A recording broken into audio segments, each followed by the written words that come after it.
Tired or? And I was so tired this morning when I got up. I was too. I was up about 5 o'clock. Well, you can always get up. Yeah, I always get up that early. Yeah. But yeah, it was crazy.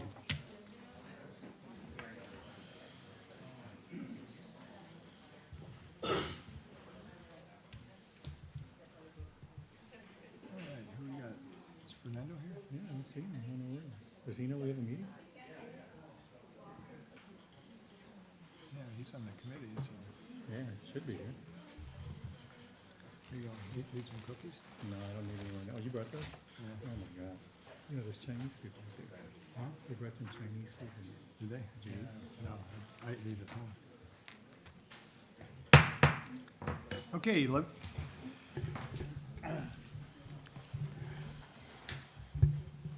Good evening, everyone. Let me call the special meeting of the Temple City City Council for February 4th, 2015 to order. Could we have the roll call, please? Councilmember Sternquist. Present. Councilmember Viscara is absent. Councilmember Yu. Here. Mayor Pro Tem Chavez. Here. Mayor Bloom. Here. If we could all stand for a Pledge of Allegiance, I ask Nick Stratus from our Public Safety Commission to lead us in the pledge. Okay, folks, please place your right hand over your heart, face the flag. Ready, begin.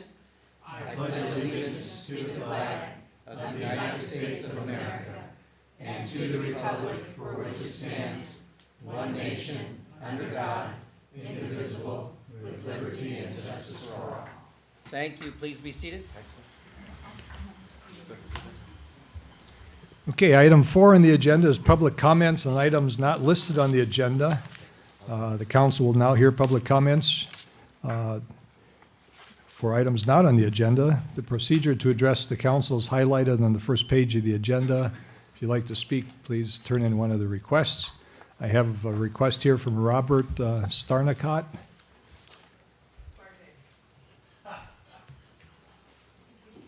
Okay, sorry about that. Sparnick, okay. I have a few things I wanted to Yeah, mention. could you give us your name and address for the record then? Yeah. Robert Sparnick. I live on the corner of La Rosa Drive at Arden, 10258 La Rosa Drive. We're an East Sider, and the emphasis, more often than not, is on the West Side. I have a problem with Baldwin Avenue closed for some time. La Rosa Drive has been used as a shunt. You scoot along La Rosa to Arden and you duck down to Lower Azusa. It starts at 5:30 in the morning. And these are commuters.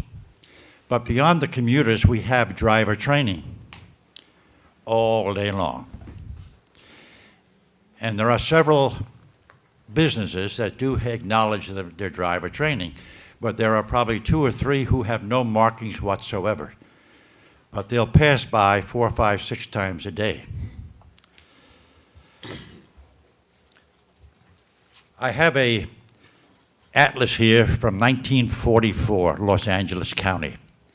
And at that time, La Rosa stopped at Glickman.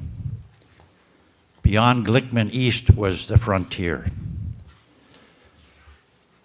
When the extension was developed, for some reason, some engineer decided to put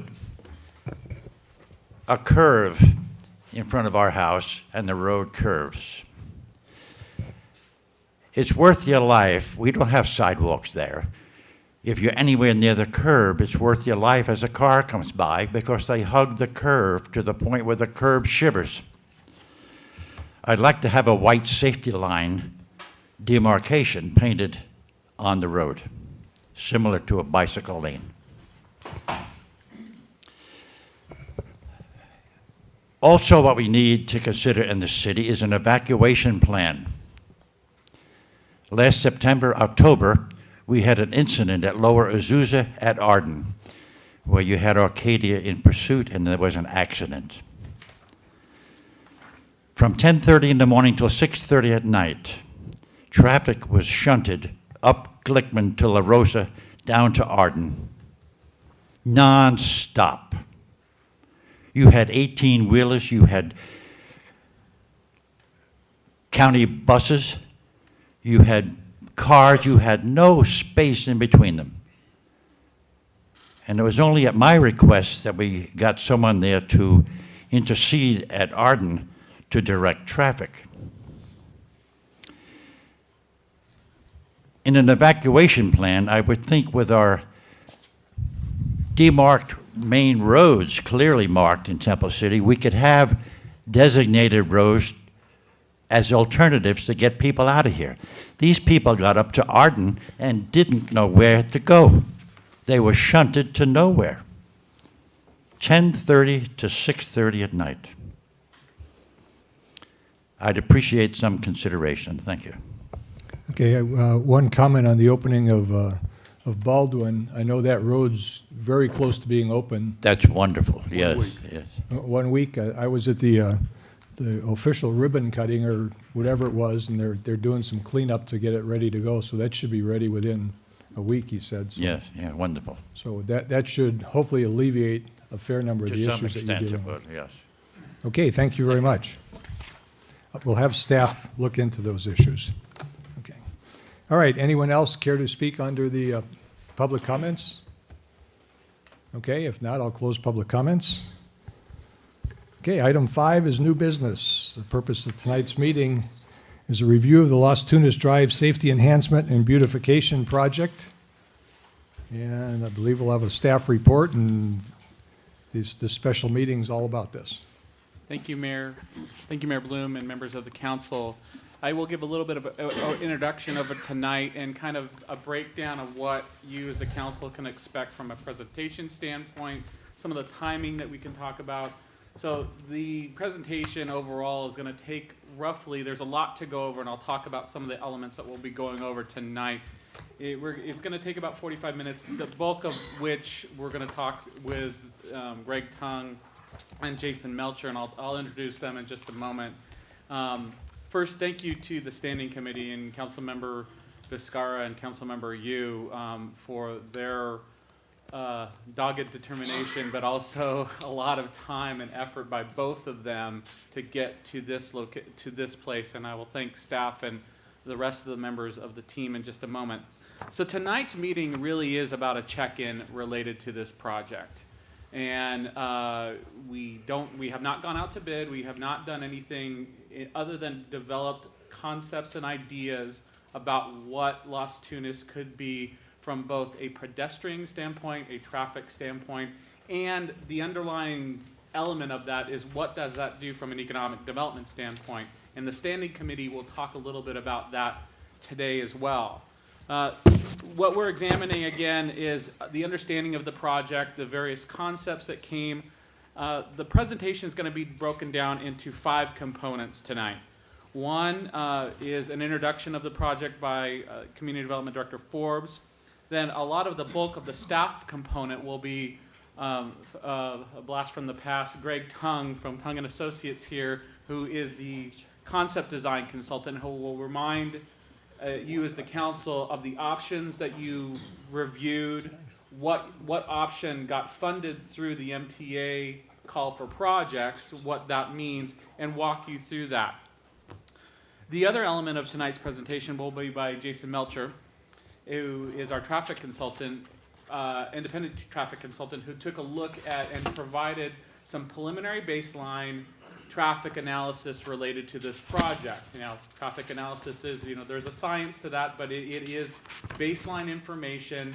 It cannot capture every single variable that lies when you do any types of projects. It is professional in the sense that it has standards and benchmarks in which to evaluate projects, but there is no perfect analysis when you come to any of these types of projects. But they have done an excellent and thorough job and an honest and as close to as an objective job as possible in trying to evaluate the impacts so that you as the council can make a decision, hear from the community as to what that decision may mean. Lastly, Mr. Ali Khair, our city engineer, and I will wrap up, and we've provided a bit of a matrix for you. to look at the options that you have, what the preferred option, where the call for projects funding has come from, and kind of a matrix to walk through as you continue to think about this project.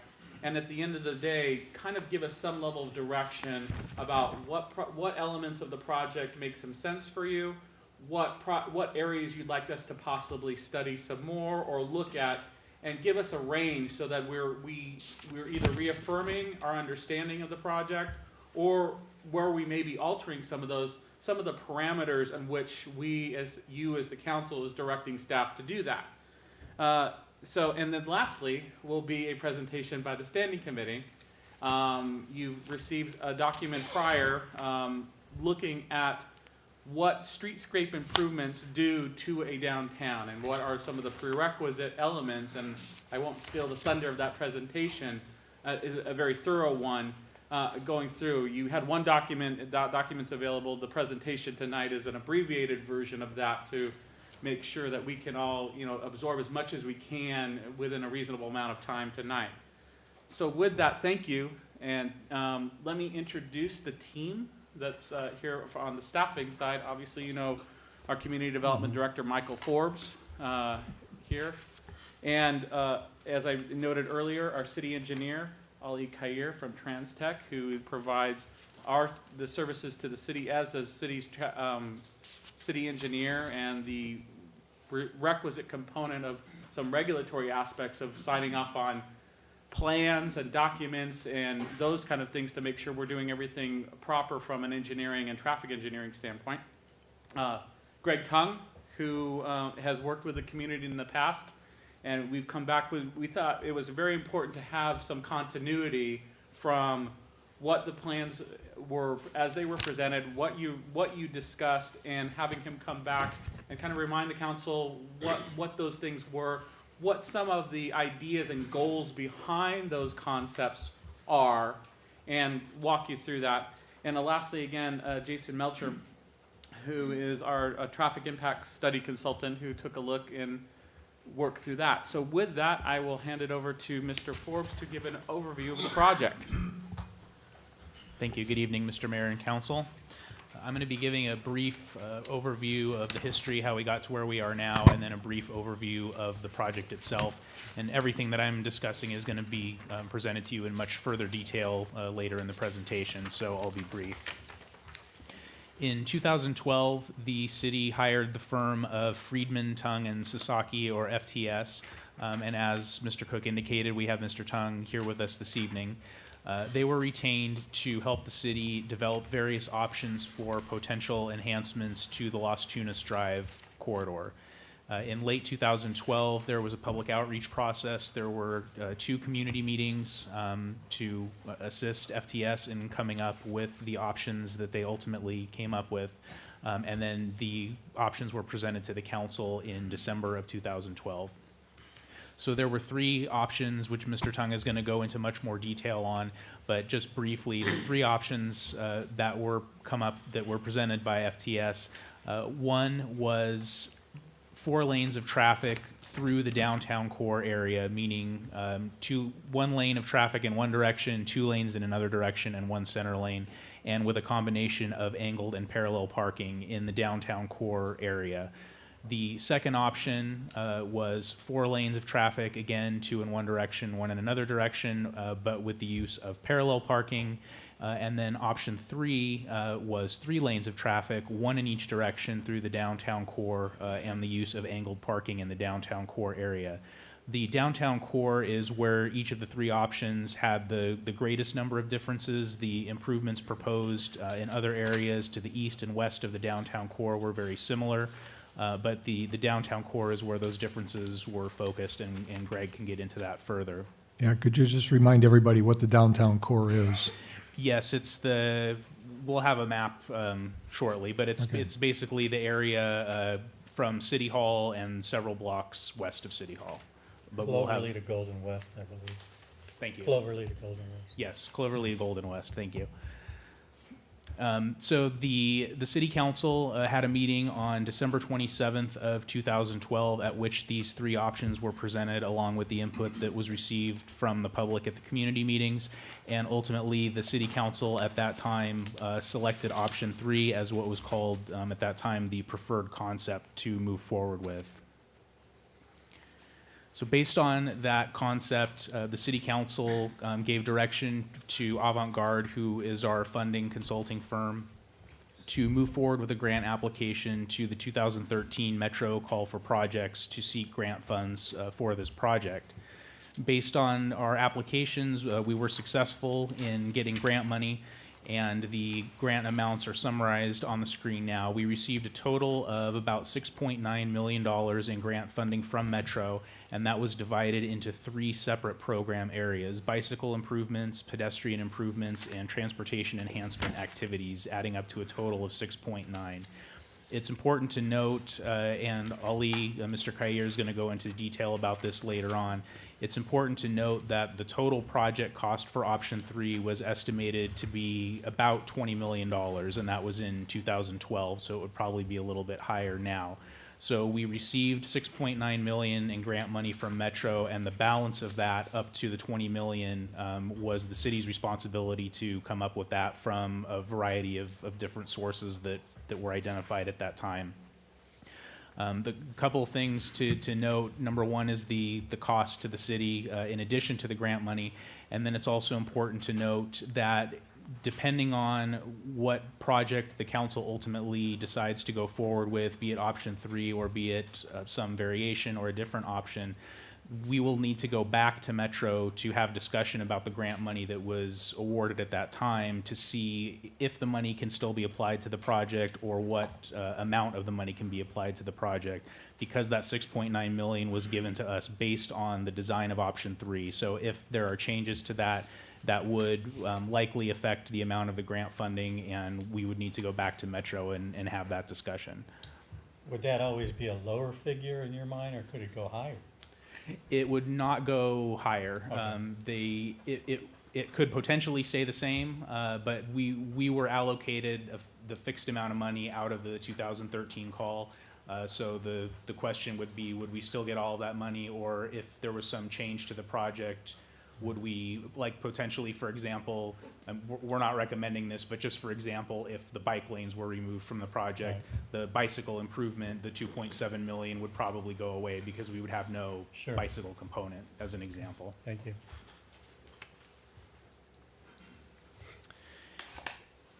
A lot of what you're going to be hearing tonight from Jason Melchor of Kimley Horn is the technical traffic analysis. As part of the original design that FTS did, they worked with the firm of Nelson Nygaard to do a brief traffic review. It was not a full traffic impact analysis, but it was a brief overview of the potential traffic impacts. And at that time, FTS made a recommendation that a full technical traffic impact analysis should be completed for the purpose of both for complying with CEQA and also just so that staff and the city council were fully aware of what the potential traffic impacts were.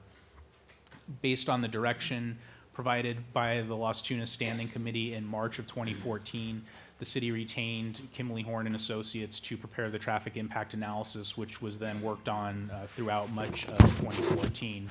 And the final traffic impact analysis document was presented to the Las Tunas Standing Committee at the December 5th, 2014 meeting.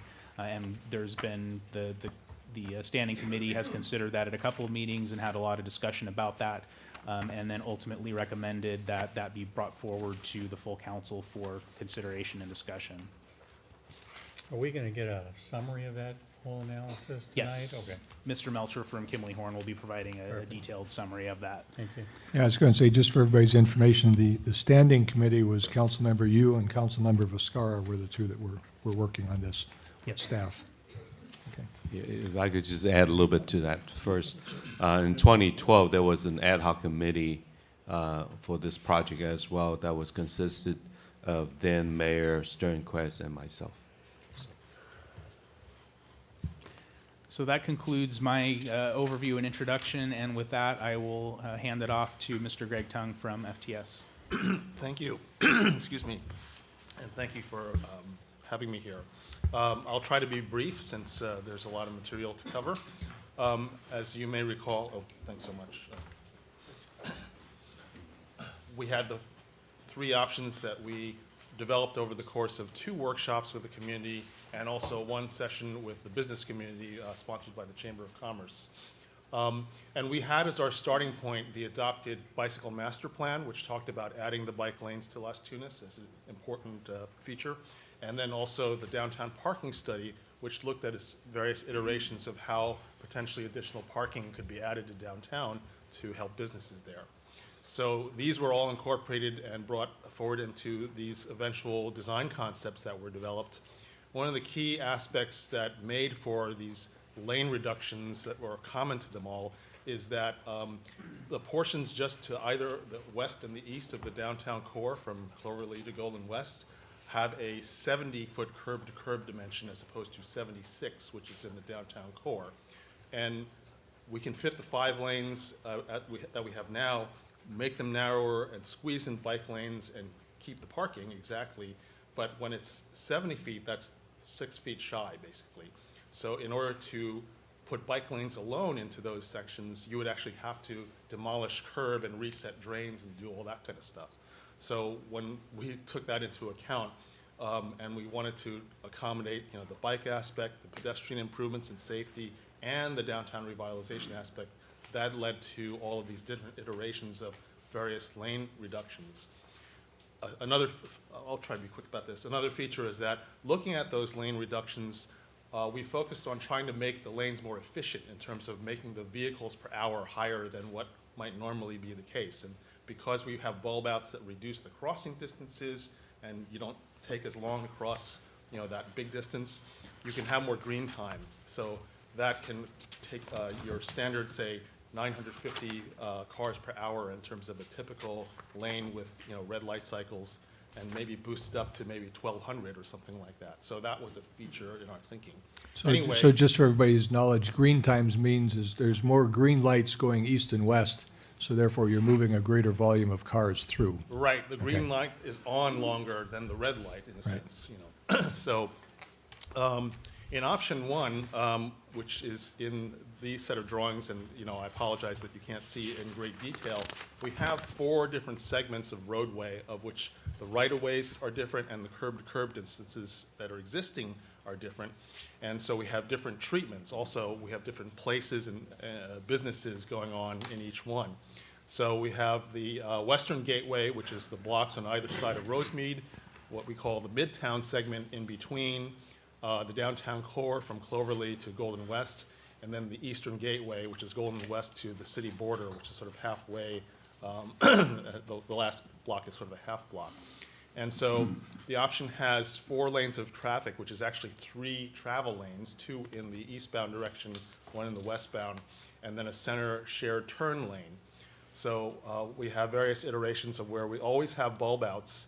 We have, sometimes we have landscape medians, as in the Western Gateway segment on the west. And we also have some additional landscape medians in the Eastern Gateway segments. We've introduced more crosswalks than there are now because we have many blocks that are often 1,000 feet or close to that, 700 feet, 1,000 feet without a crosswalk. It makes it really hard to get across and go to another business. So what we have in this option 1 in the downtown segment, as was mentioned, that's where the focus of changes has been to try to fit, what we can in there.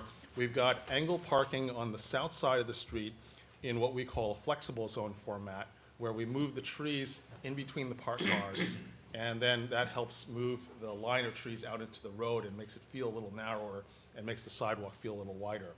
But with that, all we can get on the north side is your sort of typical parallel parking there. So that's what's going on there. We still have, which is common to all 4 of the schemes, we add more lanes back right at the Temple City intersection because we have what we call a bus queue lane or bus jump lane, and then an additional right turn lane. So we have to add more circulation back at the Temple City intersection in the center. So moving on. I'm sorry, Where are the bulb outs going to be? I don't see. The bulb outs are basically, these plan diagrams, of course, only show a typical block within each segment. So there's bulb outs on every single corner. Oh, every basically. single corner. Every okay. single corner. All So right. they're going to shorten that crossing distance, Right. meaningfully. And they are also longer than just right at the crosswalk because we're putting landscaped areas in them, and we're going to have sustainable drainage features like rain gardens and things like that, as well as seating and room for other streetscape furnishings. So those are our opportunities to add some more greenery So on the diagram you show us here, it looks like there's parking spaces all the way up to the intersection, but in fact, there won't be because there'll be a bulb out there, correct? Well, they all Like, look stop at- short of. Look the- at Temple City Boulevard and Las Tunas. I see lines going all the way up to the edge. Well, that one for the downtown segment, on the right side of that plan drawing, that is where the Temple City Boulevard intersection is, where we have to put back in turn lanes and bus lanes and things like that because. So there won't be a of all the bulb out roads. there, or there will be? There won't be a bulb out at that particular one. That's Oh, one of okay. the few exceptions, but almost everywhere else we will have bulb outs.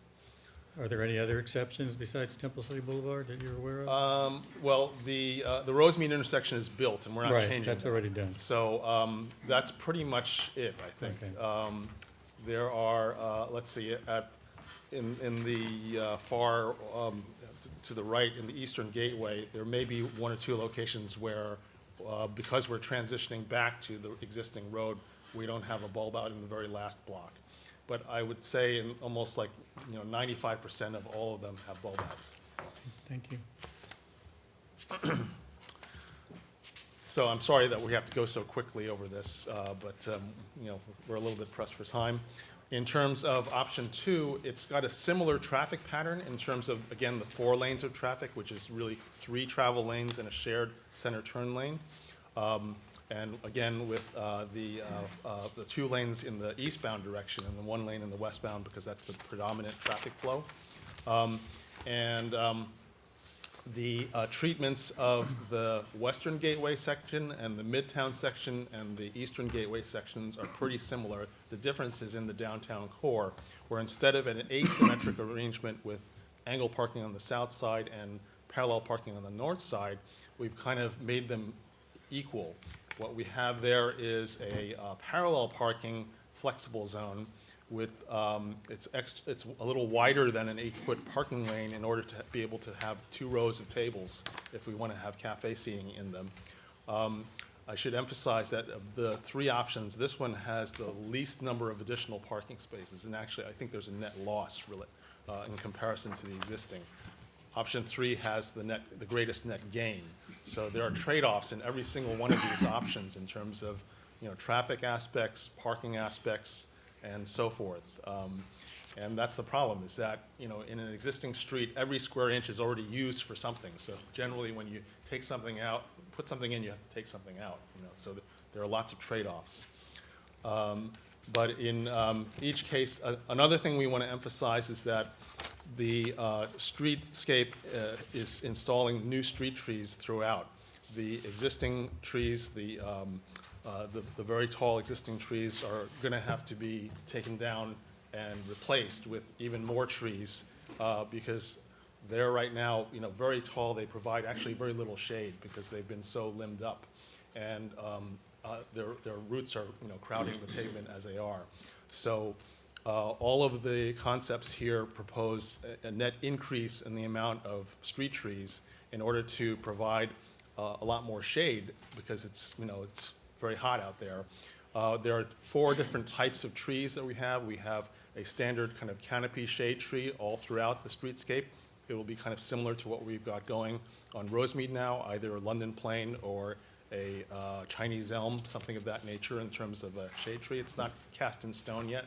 We will have small flowering accent trees throughout. We'll actually have, clusters of shrubs and decorative plants at the bulb outs because we have room for them, which will include some camellias in the downtown. And then we'll also have some large trees in the large medians on the western end. So we'll have a mix of trees throughout. But again, the net number of trees is going to increase, substantially. Moving on to option 3, again, the treatments of the Western Gateway, the Midtown segment, and the Eastern Gateway is relatively similar. They have, although actually because we have the 3 lanes in the downtown core, that transition starts a little bit both to the west and the east of the downtown core, so there's more narrowing there. That one, again, has 3 lanes, 1 in each direction with a shared turn lane in the center in the downtown core. And with that, we're able to transfer that width to the sides where we have angled parking on both sides with these flexible zone treatments. And again, because it's 3 lanes plus the bike lanes, the crossing distance for that option for crosswalks is the shortest. And of course, you know, we lose that 4th lane goes down to 3 there. So again, more trade-offs there.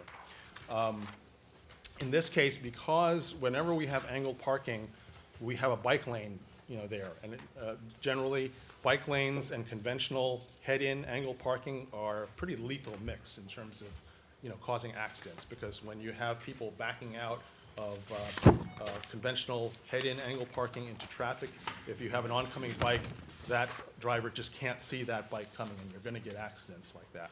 So that is why, as nowadays, in terms of a best practice, you're seeing more and more cities adopting back-in angle parking whenever you're mixing that with a bike lane, and that's what we were compelled to propose in terms of where we have the angle parking concepts, both in option 3 and in option 1. So, Can we have bike lanes with the parallel parking? excuse me? Can we have bike lanes with the parallel parking? Yes, Right. and that's no problem, right. because we actually have them as extra wide parallel park lanes where the doors swing, even on the driver's side, should not have as much interference with the bike lane as it does in a conventional 8-foot park width space. Are we netting more parking spaces with the angle? Yes, we are. I don't have the number off the top of my head. It's, you know, we can pull that up for you, but I don't have it off the top of my head at the moment. So, let's see, just a few more points. All 3 options have these common features to aid the downtown and corridor revitalization and the bike improvements and pedestrian safety and comfort improvements. The travel lanes are reduced somewhat in options 1 and 2, or significantly in option 3. You know, again, the point of that was we would do other traffic mitigation measures such as signal timing and, of course, taking into account the shorter crossings to increase the efficiency of the number of vehicles per hour that you get on those fewer lanes. The bike lanes, of course, are added to maximize the pedestrian safety and comfort improvements. All options 1, 2, and 3 do not narrow any of our existing sidewalks. To boost revitalization in downtown, especially since the restaurant component of downtown is quite, you know, important and strong, outdoor dining and flex zones are added in the downtown core and select locations where we can put them in. These are, you know, all amount to significant costs, but we have the $6.9 million MTA award to help us out with that. I just want to make a couple last points before I hand it over to Jason here. Here's a shot of our existing 12-foot wide sidewalk in downtown, which includes the trees. So you actually have a little bit less walking width there because of that. And this is a picture of a flexible zone we designed and built in Mountain View, California. It's got a narrower sidewalk, even a 10-foot one, but the tree is out there in the parking lane, so it feels even wider in terms of, you know, just the sense of the kind of place it is. And you actually see a parking space that that restaurant on the right has applied to the city and gotten permits to put in outdoor cafe with planters to separate the people from the cars. They don't have a problem. It's kind of like in Europe, you're next to cars.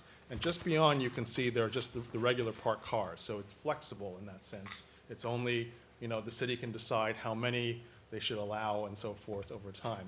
But in this case, the restaurant, the business has to meet the requirements of providing,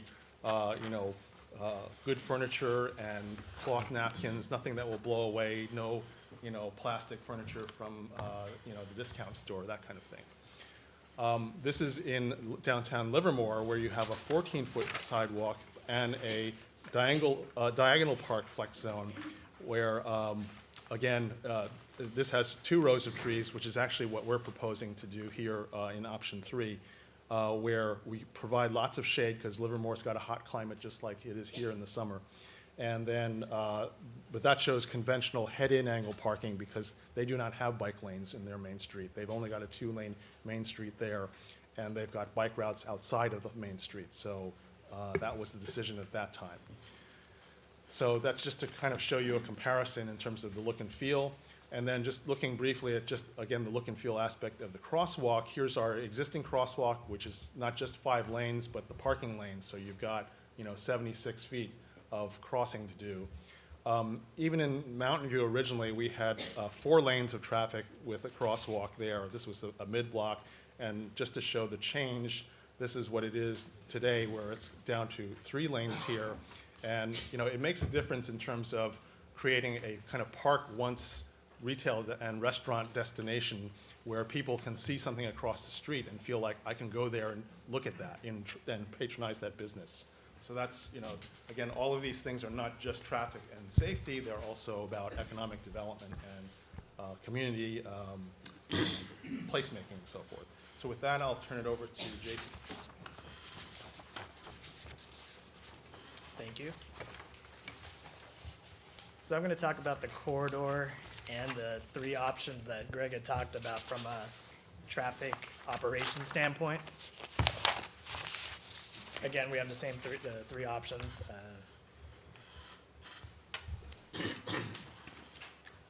Jason, if you want to go back for just a moment and just talk about the idea, last point there, the ultimate impacts of Gotcha. the project as the rationale of how you kind of start the traffic study from your perspective.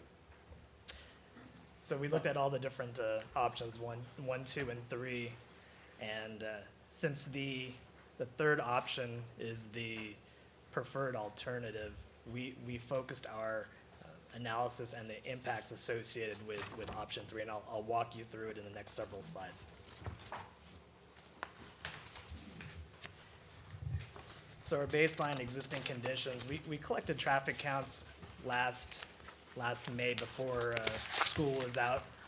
And so based off of those traffic counts, we analyzed the intersections along the corridor and found to see that all intersections, with exception of 1, were operating at acceptable level of service. Now, level of service is a ranking from A to F, with D or better being acceptable in the city.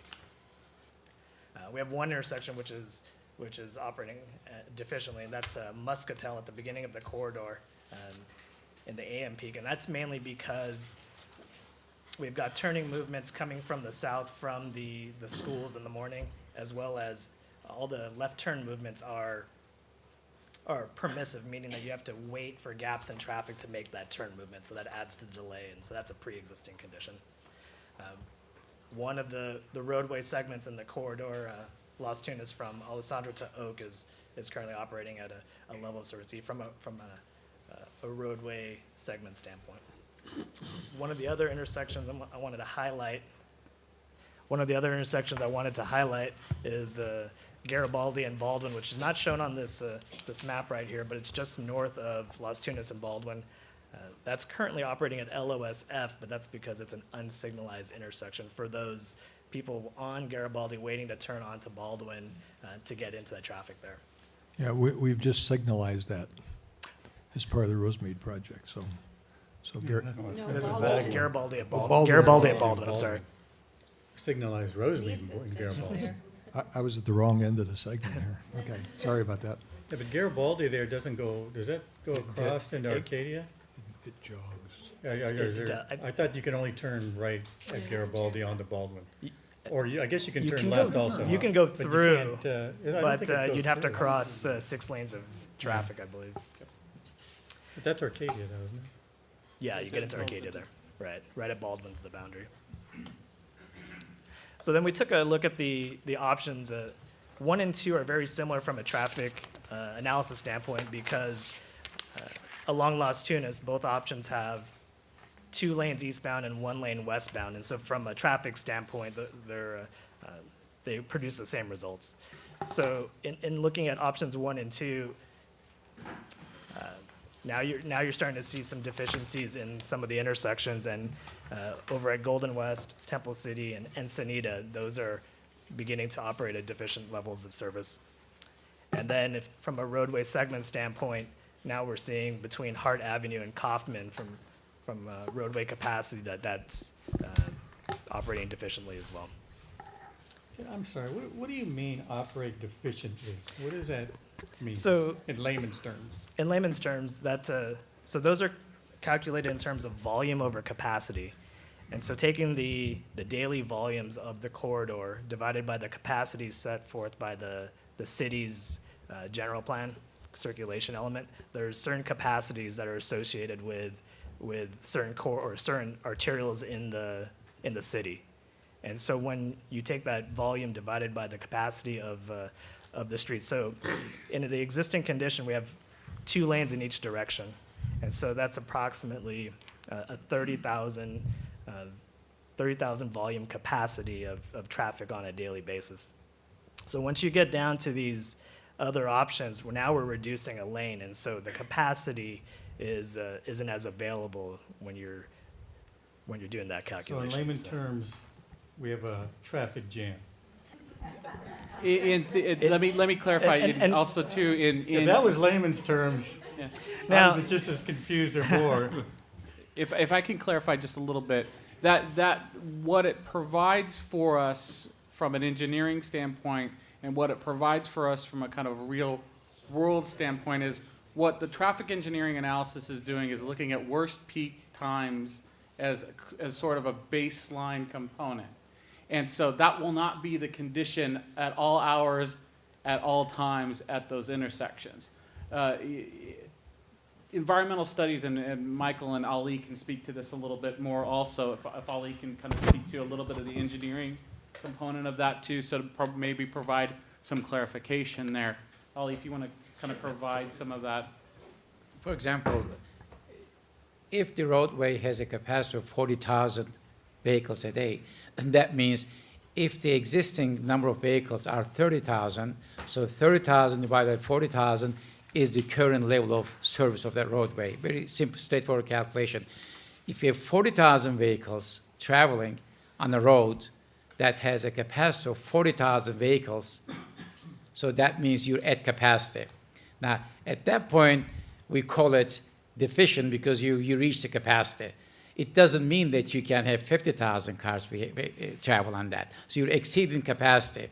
So AB's... But if you exceed the capacity, isn't that mean that the traffic is gonna be a little bit more and it's gonna take a little bit longer to? Slow, yes. get that? We will actually, at the end of his presentation, we actually have a travel time study that shows how it impacts when you put more cars in lesser, So what we're doing smaller right here is tunnel. identifying some potential correct, problem areas. correct. Okay. And please That's keep all in I mind, need to this is know. not all day long either. This is No, I understand. peak periods. Yeah, Yes. morning and night. Correct, Uh, correct. Let In me, the middle of the day, there's nobody on that street. well, let me also add, Well, weekends maybe. let me also add a little perspective. I mean, it's morning and evening. However, what you experience as being slower, it all depends on which direction you're traveling. So in the morning, if you're traveling west, you experience a little slower. In the evening, you're traveling east, you'll be experiencing a little slower traffic. But if you were going the opposite way, as you all know, it's not an issue. That's one. And number two is that you're really looking at no more than 1 or 2 hours a day where this happens. And thirdly, as the traffic analysis, the timing will show that, let's say if it's already, I mean, you can do existing conditions, it isn't all that great to begin with. So let's say you're traveling, it takes you 3 minutes to get through. And after all that modification, it takes you 4 or 5 minutes to get through. It's not like it's going to take you hours to get through. It's not like it's a gridlock, it won't go through. It's just that relatively it's longer than what you have currently. And we need to be very sensitive to the actual increase. It's really not that much. You can argue how much is 2 minutes a day in one's life, how much 3 minutes a day. And also this is all assuming a certain condition, i.e., whoever is traveling today will travel tomorrow after all this modification. But honestly, a lot of commuters people will change, people adapt. The commuters will go with the through traffic commuters will find a different way. And they will go back to the freeway. I mean, we all know friends who actually cut through our city from one side of LA to the other just because it's easier route. So those traffic will be gone as well. So Jason, sorry. One last thing, just to, and to allow Mr. Melcher to continue. The analysis also that Mr. Melcher is doing and his firm is doing to provide, the best baseline information we can have. This doesn't include any of the mitigation factors, correct? At this point, not yet, and Okay. we'll build up to that in the next several slides. That's an important point to note of where we're at, and at least where we're at in the presentation. Right. Okay. So then moving on, the next slide is the preferred option, and we're seeing the same deficiencies. In this option, again, we have one lane in each direction, one eastbound lane and one westbound lane on Las Tunas. So as some of the discussion earlier, people are going to find other routes. Some people are going to avoid the area entirely and go to the freeways possibly. But those that do stay in the area, we assume that they're going to find streets, north and south of Las Tunas that parallel. And so we took some assumptions on some diversion routes that people would divert to. And so traveling east and west, some folks we assume that they would go up Baldwin up to Garibaldi and then come back to the Las Tunas corridor around Ensenada. For those traveling in the eastbound direction,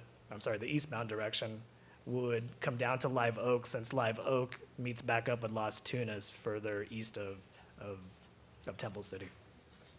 In looking at folks that were coming from the south heading northbound, they may not go all the way up to Las Tunas. They may decide to divert and go west on Broadway and come back to Las Tunas further west of the city, and likewise continue east on Live Oak. The percentages that we've assumed are approximately 15% that would do this. And then here's some diversion from folks on the north that were coming southbound. They may choose to take Garibaldi over to Baldwin and then work their way back to Las Tunas. We did look at other parallel streets around the area, and we looked at Longden, but that didn't seem as a potential route, since it's several blocks further away from Las Tunas, as well as there's an elementary school, and it also curves around before it gets back to Las Tunas further east of the city. So these are just some other areas. And then Woodruff was also one that we looked at, but didn't think that folks would take that route, mainly because it doesn't go as long of a east-west parallel to Las Tunas. It cuts off at Ensenada and doesn't continue further east or west. So again, we looked at, once we did all the different diversions, different routes, we took another look at the intersections and reanalyzed. And just from looking at the graphic here, you can still see that we have some deficient intersections, but one did go away at Golden West, but we're still seeing some deficiencies at Temple City and at Ensenada. And at Ensenada, that's understandable why that you would see that case, because we were diverting traffic back onto Las Tunas at that intersection, so that one continues to pop up. And then from a volume to capacity roadway standpoint, again, because we've reduced the capacity of the roadway, the section between in the downtown core remains to be deficient from a roadway standpoint.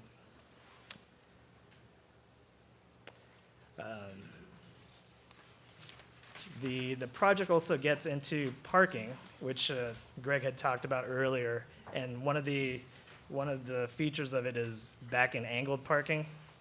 And now he had mentioned some of the background on back and angled parking with bicycle lanes, and again, it does provide a better sight line when you're pulling out of your parking spot to look over your shoulder and see oncoming vehicles as well as oncoming bikes, and so that is one of the positives with back and angled parking. With back and angled parking, it's a new thing to many people. the concept of it is pretty brand new, and so it's one of those things where people just need to do it over and over again to kind of get used to it. It's one of the, similar to if you put a stop sign at an intersection, you may see some incidents initially, but once people remember that the stop sign just got put in instead of it being a free flow intersection, people will get used to it. But typically you'll see some minor incidents at the beginning before people get familiar with the setup of back-end parking. The next slide, we actually took a couple of pictures of some applications of back-end parking. This is over in the city of Ventura by their city hall. We observed it for several hours and took some pictures, took some video, which I'll show in a little bit. We even talked to some folks on how they felt about it. And they were actually pretty mixed about the back-end parking, because some folks struggled with doing and eventually gave up and just left. Some backed in like 10 seconds as if they've been doing it for 30 years. So when you talk to these folks, it was very mixed, and so it's very interesting. Can I And, ask you two quick questions? Absolutely. The area you observed, was that a main thoroughfare, or is this sort of like a side street? This looks No, like, I've it's- been in this it's- area, this looks like it's the road that heads right up to City Hall, and it's not a main thoroughfare. That's exactly the same road. It's not very busy, but we did see. And is this the only road in Ventura that utilizes back-end parking? As far as I'm aware, yes. Okay. And how long had back-end parking been in effect when you guys were observing this? It had been, I don't know exactly, but to the point where at least, I think it was at least a year. So they're still struggling after a year, Well, apparently. I'll give you that. Yeah. Okay. There are other cities that there are other cities that are implementing. The city of Oceanside on Mission Avenue had just did a similar project to this one, where they did bulb outs, they did back-end angled parking on both sides of the street. And from their perspective, I think they've been pretty excited about that as well too. But we got some video on just. It looks like in your picture here that one side is back in and the other was head in. You're Is that correct. right? Absolutely, that's a good Well, observation. talk about confusing. And they have signage here, and then you can see how they have on the pavement, they've got a marking there as well. But yes, that's. And we actually have some video of people being confused about that as well. So here's a person coming through. And if I remember that area, it's on a hill too, isn't it? It is on a hill, and that's probably why, because backing in on the downhill might be easier than backing on the uphill. So here's another one where this truck just comes through, and you see traffic coming up from behind, but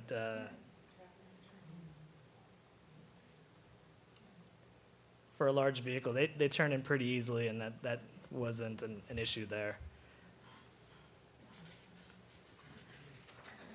And then we got one more video for you.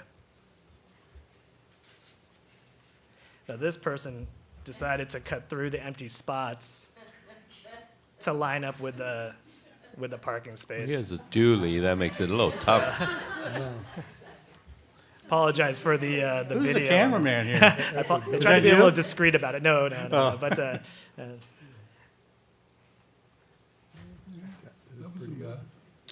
But you can see that person got in, and people we hit actually those had some trees. people give up on some of it, but those weren't some of the videos. Well, just to add a little bit of that, somebody sent me an email saying that, I haven't seen it myself, in Pasadena, behind Vaughn's Market, near Colorado and Sierra Madre Boulevard, so check it out. So try parking there. Where? It's it said in Pasadena, near Vaughn's Market, behind Vaughn's Market, near Colorado and Sierra Madre, so. Yeah, that's a new development. That's where they redid Vaughn's and Yeah. that street, Across that from Fetty's there. street behind there is a very small street. Oh, so Yeah, I'm- yeah, so, but I got this email telling me where it is. Yeah, right, you're in the plate 38, you're right. This slide shows just a close-up of one of the intersections with the bulb outs and the shorter crosswalk lengths. And so the advantage of having these from a traffic operation standpoint is, as Greg mentioned earlier, is it shortens the time that pedestrians have to be in the street and the time it takes them to cross the street, which allows more time to go to those traffic vehicular movements to help traffic flow through the intersection more efficiently. Again, bulb outs also enhance pedestrian walkability and just promote that, as well as providing a refuge for the angled parking or parallel parking on street. You still have bulb outs with parallel parking, correct? You can, yes, Yeah. yeah. The bulb outs just wouldn't be as big. Okay. Also, as part of the study, we looked at bicycles on the corridor. Temple City's bicycle master plan classifies on Las Tunas a Class 2 bike lane, which is the striped bike lane with the marked arrows on each side. We did some data collection at the same time with the counts just to see how many bicyclists are out there, and it was very, very low. There weren't too many out there, and so with these bike lanes, it's a potential to encourage people to come out and utilize those lanes.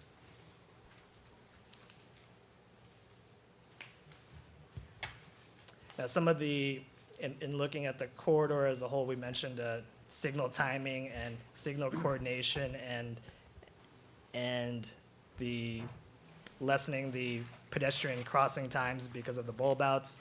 And all this was input into our model to take a look at the corridor with doing some minor adjustments. So we'll have to do that just because of the change in geometry, the change in just the features of the roadway. And so to make the corridor operate more efficiently, signal timing and signal coordination is also being part of this analysis. And to understand what that means in terms of the analysis is that what you saw before, you would have to now apply some of these aspects, and some of those elements may in fact change depending on the variables, correct? Right, so with the change in possibly people diverting onto other streets or the narrowing of the roadway and the capacity of the roadway changing, Signalized timing. signalized timing needs to change to get that platoon. And so there's just minor adjustments associated to correspond with the proposed improvements. Who's in charge of those signal timing? Are we or is somebody else? The county. The timing was done by the county under a program several years ago. They are getting ready for another signal adjustments. It's a regional program, so it's not just our city. It covers the entire Las Tunas and Main Street all the way to the west. So And how often do they do those checks now? Do we have so we're on a schedule like? So to it's speak? not a schedule. They do it as often as they have budget to do so. And I spoke with the county just a couple of weeks ago, so they're getting ready for another signal synchronization because traffic patterns have changed in the last 4 or 5 years. So if they do it in 5 years or so, it would be normal. So once every 5 years is when they look at that? Well, overall county-wide, it's not just our city, but at the same time, we can always look at individual locations if Do they we have know any when the problem. last time our city was timed or? I do not know that. It was before my Well, I time. can tell you it's long overdue, Okay, I understand. Yeah. just as a casual driver down. And we are discussing with the county, and hopefully with Las Tunas project, we'll Yeah, speaking as a incorporate citizen. that. Thank you. Mr. Kaya, just a quick question, clarification question on that one. And I think the new signals that we're putting in will be, will have network that talks back to the county public works, traffic and Correct. and lighting, traffic management. Correct. So, in theory, it's kind of like watching a movie. They can change it as the traffic situation changes. That's correct. In theory, Real anyway. time, that's correct. real time. And they do that, by the way, at locations where they have that communication. Yeah. Well, Yeah, that kind of scares me when you say in theory. Well, Well, I don't know if they actually do that. They would not I do think- that. I think not every signal today has a network connection back to Okay. county public works, but I County- think in future it should be. Yeah. County will not touch or change the timing unless we give them authorization for a work order. Yeah, I know one of the reasons they do it is during emergencies. I know that they've shifted traffic around to deal with Yeah. with major emergencies using that system. Correct. The one other element that Mr.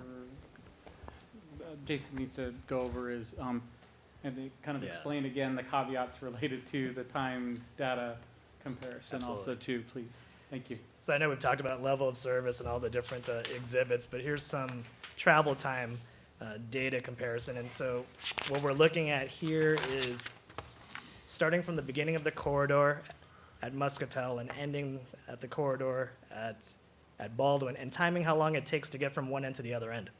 And so we looked at both peak hours, in the AM peak and the PM peak, and in both directions. So in looking at the AM peak hour, we did a travel time run, and it takes about a little over 5 minutes to travel in the eastbound direction from Muscatel to Baldwin. What's the before date and after simulation?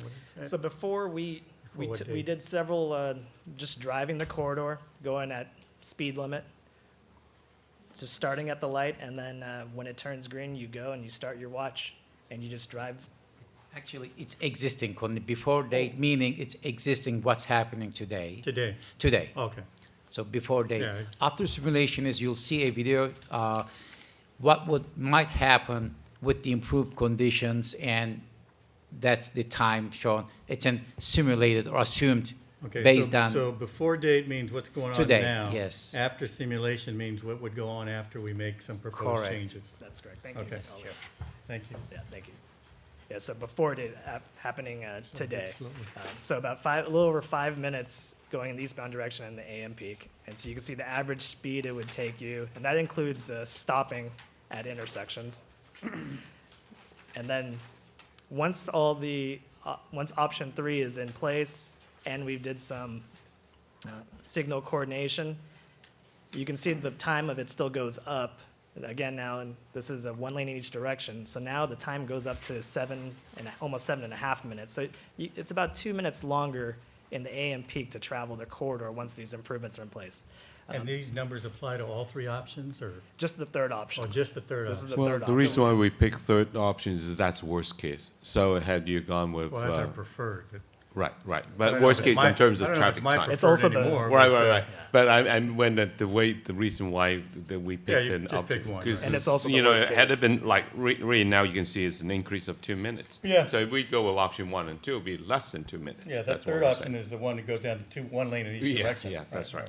Yeah. And let's, So I would imagine that with the other two options, these numbers, for example, after the simulation, because we have more lanes available, that the number would be a little less. somewhere in between, right? Okay, Right. all right. Yeah, I'm assuming that this is probably the worst case. This is still assuming that the same volume of traffic is moving through, that nobody's diverted to the No, freeways or no, done anything else. we did assume the diversion.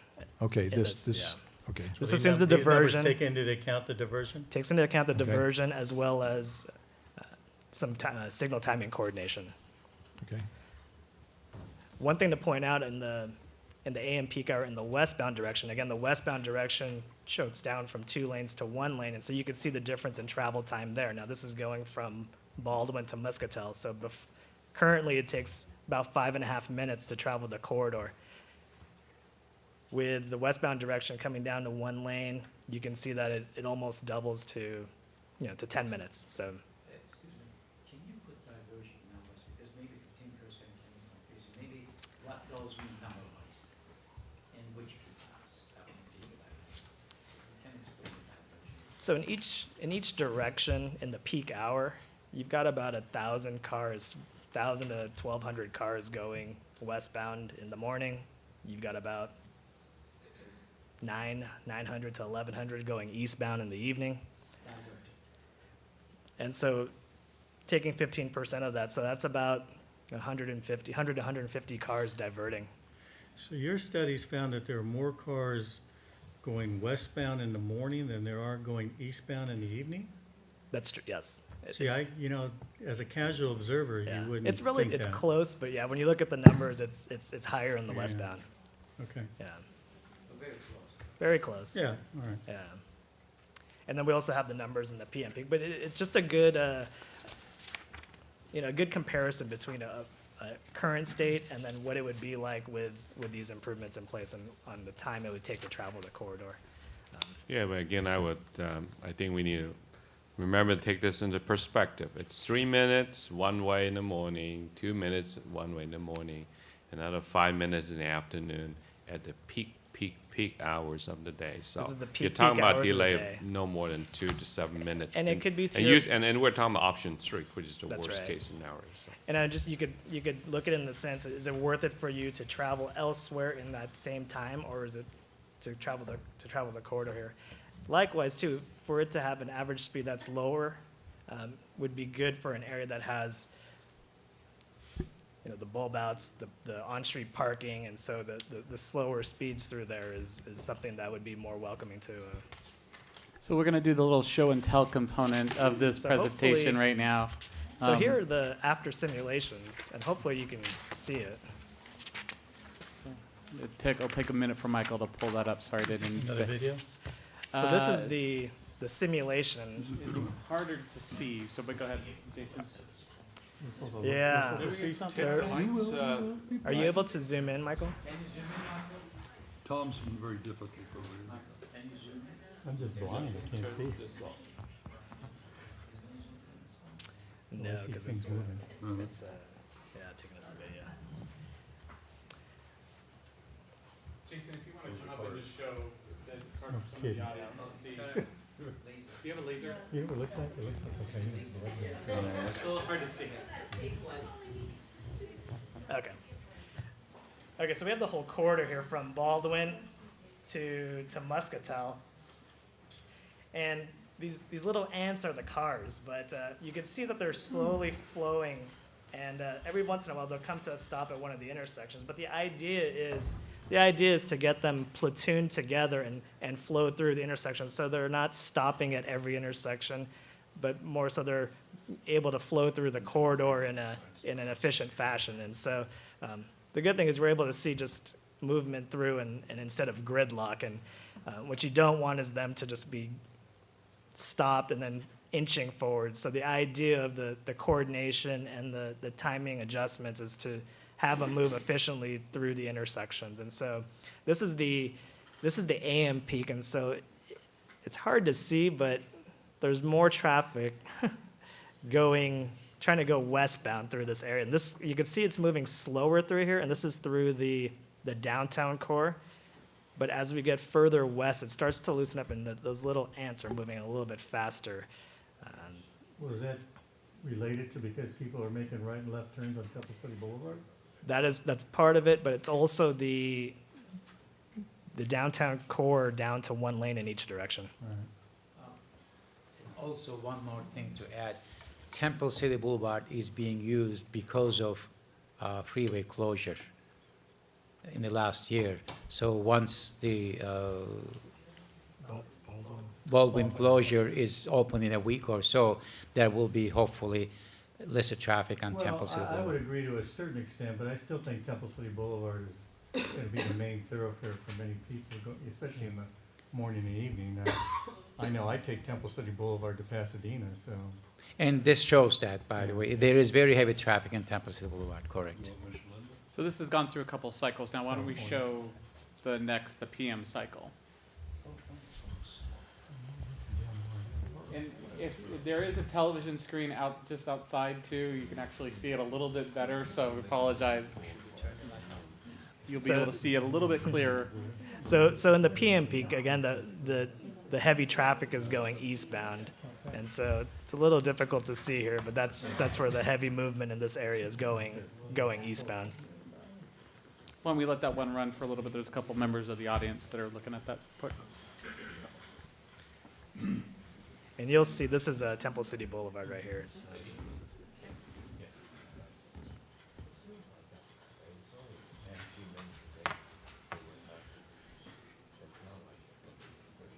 All right. We'll leave that up for just a moment so that there's a couple members of the audience, and if that's okay. That is Jason's component of the presentation. Thank you. Thank you Thank so you. much, Jason. so I'll hand it over to Ali for the next part. Thank you. And if I could start off real quick, we're kind of hitting about an hour right now. It's been a long presentation by staff. If you'd like to take a break, and then we can go over this Right. kind of summary review, Yeah. if that's at the pleasure of the Yeah. council? Yeah, let's take a 10-minute break at this point. Thank you. Is ours? Gentlemen, that's this? Yeah.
Okay.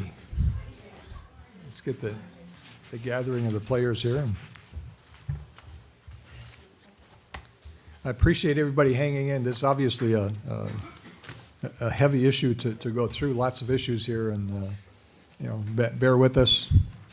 No booing and hissing until we all get a chance to talk about it. And then you can boo and hiss all you want. Yeah, right. Okay, let's proceed. Mr. Mayor, at this point in the presentation, the staff is gonna wrap up, and what we're gonna do, and if we can pull up the screen on the summary. Mr. Kyer and I are gonna go over very briefly, this is a little bit of a matrix of what summarizes each option, and Michael, if you could go ahead and flip to the next one real quick, and then talk about, there's always alternatives to issues, and we want to talk about some of those too, that while haven't been explored, can always be considered at a different time. But if you mind going back, Michael, thank you. So with that kind of categories, and I'll let Mr. Kyer just briefly go over each. What we try to do is try to say, okay, here's options 1 through 3. Here's what the lane configuration does. Here's what it does to parking. Here's what it does to traffic impacts. And some of the components here are what are estimated cost range, what is the design period, what do we think the construction duration is going to be, and the last, and I'll explain this one, I'm going to preempt Ali here a little bit, the annual maintenance cost. We put to be determined because depending on the design, depending on factors that cannot be completely quantified in a conceptual plan, we put that as TBA. We know there will be increased cost if you provide more enhancements. We're learning that experience along Rosemead Boulevard now. And so we wanted to put it out there that it is a factor that obviously that's important to consider, but we don't have a quantifiable number for that we are comfortable as staff to say, we know definitively here's the range of what that maintenance cost would be over time. So with that, Mr. Kyer. Thank you. Again, the first 3 columns, lanes, parking, traffic impacts, are just a summary of what's been presented. The important highlights, again, on option 1, option 3, under parking, it proposes back-in angle parking. Option 2 does not. It's parallel parking on both sides. Option 3, as mentioned, is the most impactful. That's why impacts have been based on studies and has been based on option 3. Costs are a good indication or measure for each option. Option 1 is estimated to be about 18 to 20 million. Option 2, 19 to 21 million, and option 3, 21 to 23 million. We did add some inflation factors and time factors in these ranges. And design durations are going to be very similar for all options, anywhere from 9 months to 12 months. Less, of course, for option 1 and 2, and a little higher for option 3. Construction are going to be very similar, 18-month to 20-month period, with option 3 being a little higher. These construction periods also include, obviously, what we call punch list and project clearance at the end of the day. It's not like solid construction every single day during that period. And the last column, as Mr. Cook mentioned, are to be determined, and he can talk about later. The important thing on this table is the bottom sentence. We have received approximately $7 million from MTA for funding of 3 models, which are pedestrian, bicycle, and transportation enhancement models, 3 different funding models. This funding is based on approximately $17 million city has to spend out of pocket to get all $7 million. But the project will cost right now more than that, approximately $21 million, and those elements are financed through other funds and city funds or different types of funds. And next, So we would look like we did with Rosemead for some type of matching fund or other avenues of financing that $17 million, correct? yes, the difference 17 minus 7 is a $10 million. That's to get you Oh, the 10 spend million. 7 million. Because you have to spend 17 million to get approximately 7 million. It's a ratio proportionately. But the project has more costs. It's more like 20 million. And, Okay. and just one other thing to kind of clarify is that once you kind of tell us, we have to develop budget based on scope, based on what the team kind of devises as the best engineering estimates that we can pull together. At that point, we will, the size and scope of this type of project will, it will have an impact on our various special funds over time, no matter what you do. Even if you scale down the project or do whatever range of a project you do, this will be a significant project for the city and will play into our 5-year forecast of what range of options that we have. So that plays into part of where we get some direction from you as to where to go. So Then the next slide is some alternatives. Reduce improvements option. What that means is we can take the components of, for example, option 1, 2, and 3, whatever direction City Council wants to go, and implement those concepts to a level that would cost the city maybe $10 to $15 million range, or more or less. It all depends on what the City Council ultimately decides. One thing, again, I want to point out on this is, remember, the MTA $7 million funding is based on city spending $17 million to get that $7 million proportionately.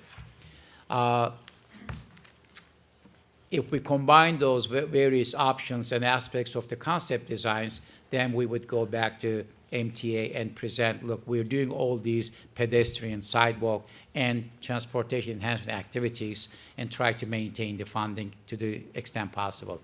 Then next level would be just doing the bike lanes, but then definitely with that, the other models for which city is funded may not be fundable at that point because you're excluding transportation enhancement and the pedestrian enhancement. Again, we would go back to MTA and discuss all these alternatives. And then, of course, the last option could be doing nothing. So these are some That's just always an ideas. option, isn't it? Yeah, it's the option that, yeah. That's probably the easiest option. Yeah, I guess so. Yeah, well, we just put it in there. And then that means we're not getting any funding at all for anything. And that could be multiple more different combinations. thank you, Mr. Kair. So that wraps up the staff's component. At this point, we hand it over to the standing committee, And I will speak for the standing committee consisting of Councilmember Viscara and myself, so I will use that mic. But Councilmember, you did all the work on this.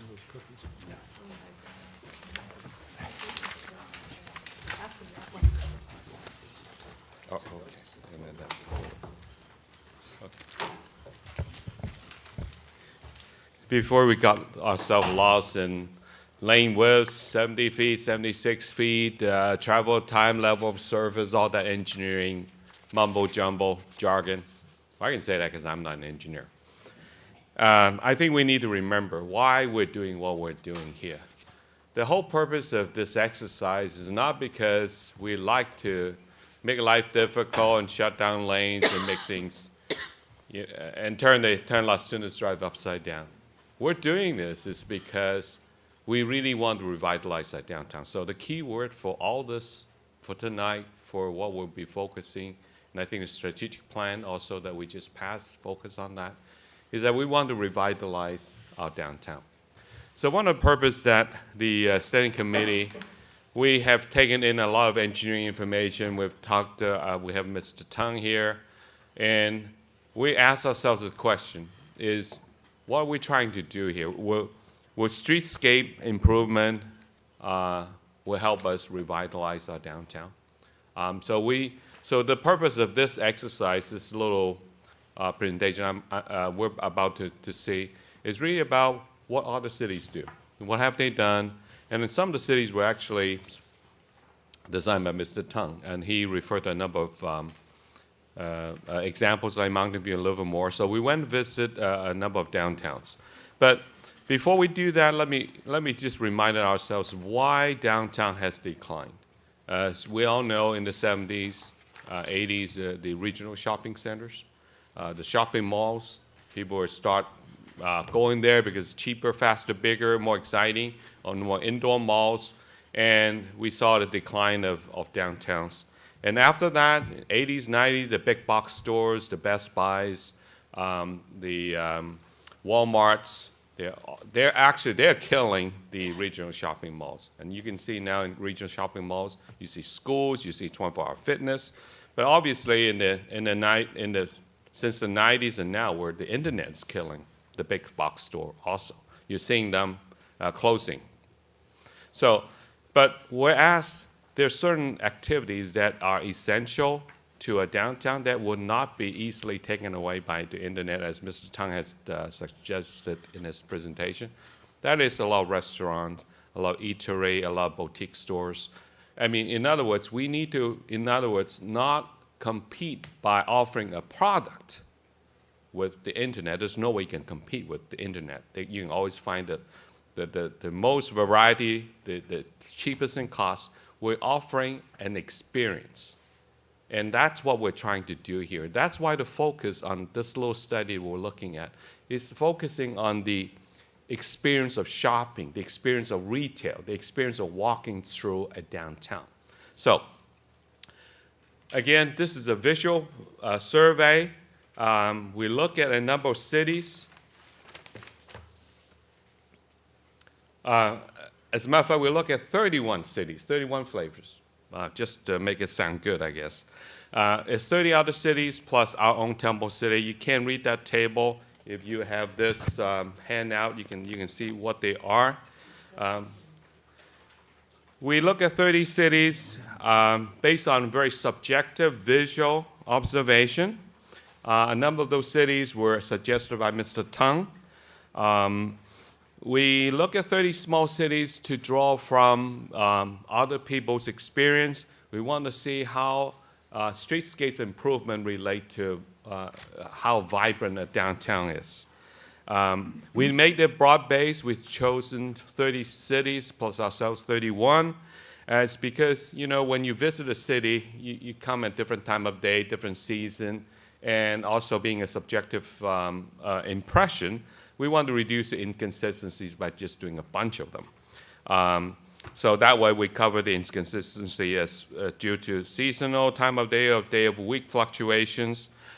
Even though when we go there, when we went to the shop, it may be during the week or early part of Saturday, we can tell how vibrant the downtown is by just looking at how many vacancies there are.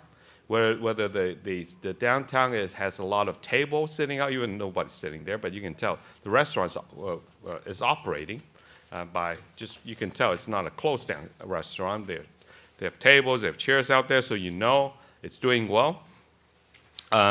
You look at if there are non-retail uses such as offices and some other usage, storage. So and then whether or not when we're there during that time of the day, during that time of the week, whether or not you expect to see pedestrians or whether you expect to see traffic. If you go there as we shall see, on the weekday during lunch hour, if there are nobody, then it's not doing well. I mean, the restaurants are all empty during if it's 12 noon. So even though it's subjective, we try to normalize it by doing a bunch of them and trying to take that into all these different factors into consideration. And then we also count what kind of streetscape improvement. We did not count a lamp and a bulb out. It's not really a numerical assessment. It's more of a qualitative, subjective assessment. So after we've done that, we compile that into a table, the vibrancy versus the number of or perceived number of streetscape improvement. And with the results kind of interesting. Because on the right-hand side, you have a bunch of cities. They are vibrant. On the left-hand side of cities that are not so vibrant. In the middle is, of course, is kind of in the middle. And on the top of the chart, the cities have done a lot of streetscape improvements. Now, the bottom of the chart, that includes Temple City, we have done relatively few streetscape improvement, but the results are kind of astounding. Because if you look at Pasadena, which we all deem to be a very vibrant city, if you go there and using today's standard, they are relatively, I mean, compared to what Mr. Tung had proposed or some of the stuff that he had done before, Pasadena is pretty lame, has very few things, but yet Pasadena is very vibrant. If you go to the extreme, Mr. Tung's cities that he worked on, Livermore, Mountain, I mean, they got all kinds of stuff, and it's very vibrant. And then you go to the other extreme, you have the cities that have done a lot of stuff, like San Gabriel, Kuiper, and you see that visually. The downtowns are virtually dead. So, based on that, we could draw a number of conclusions, but let's go through the different categories real quick. So, we separated out the downtowns that are vibrant with many streetscape improvements. And you have, again, Mr. Tung's work, Livermore. You see the shade trees, the planters, the trellises, the flex dining. On the top left-hand corner, see the flex dining, which actually he's shown the earlier at the bottom picture. It's just nice. It's a very nice downtown. Mountain View, same way. There are all these special planters, seat walls at bulb outs. You have the, on the top here, let's see if I can make this work. On the left-hand side, you see the flex dining. And Mr. Tung actually described that how if you're sitting out in the restaurant, the outdoor dining, you really want a little bit of buffer. So he actually proposed concrete planters that will kind of give you a little buffer between moving cars and the seating area. Yeah, I have a quick Yes. question that came up when Mr. Tung was talking as well. Are we comparing apples with apples here? Livermore versus Temple City and whatever this street is versus Las Tunas? I mean, to me, that's the most relevant thing. We are, but you know, the thing about urban design is you're not going to find one city that's identical to another. I think Well, I so what we're appreciate that, trying but to are do they with- close? I mean, let's look at this Livermore, okay? I don't know what that street is, but it doesn't, to me at least, it doesn't appear to be a major thoroughfare. And was a I think we would major all agree thoroughfare. that Las Tunas is a It was a major This is thoroughfare. a major thoroughfare? Yeah, if you Right. look at the longer version of this, because the handout, there is a picture of Livermore taken when it's a 4-lane. It was the end, the far end of the picture was actually a 2-lane. But I'm wondering, do they still have buses and trucks that go down that street? And also, Right. I would have to imagine the diversion rate on that thing was tremendous, and I don't know whether there are other. I agree, I agree. So, yeah, I mean, that's a valid point.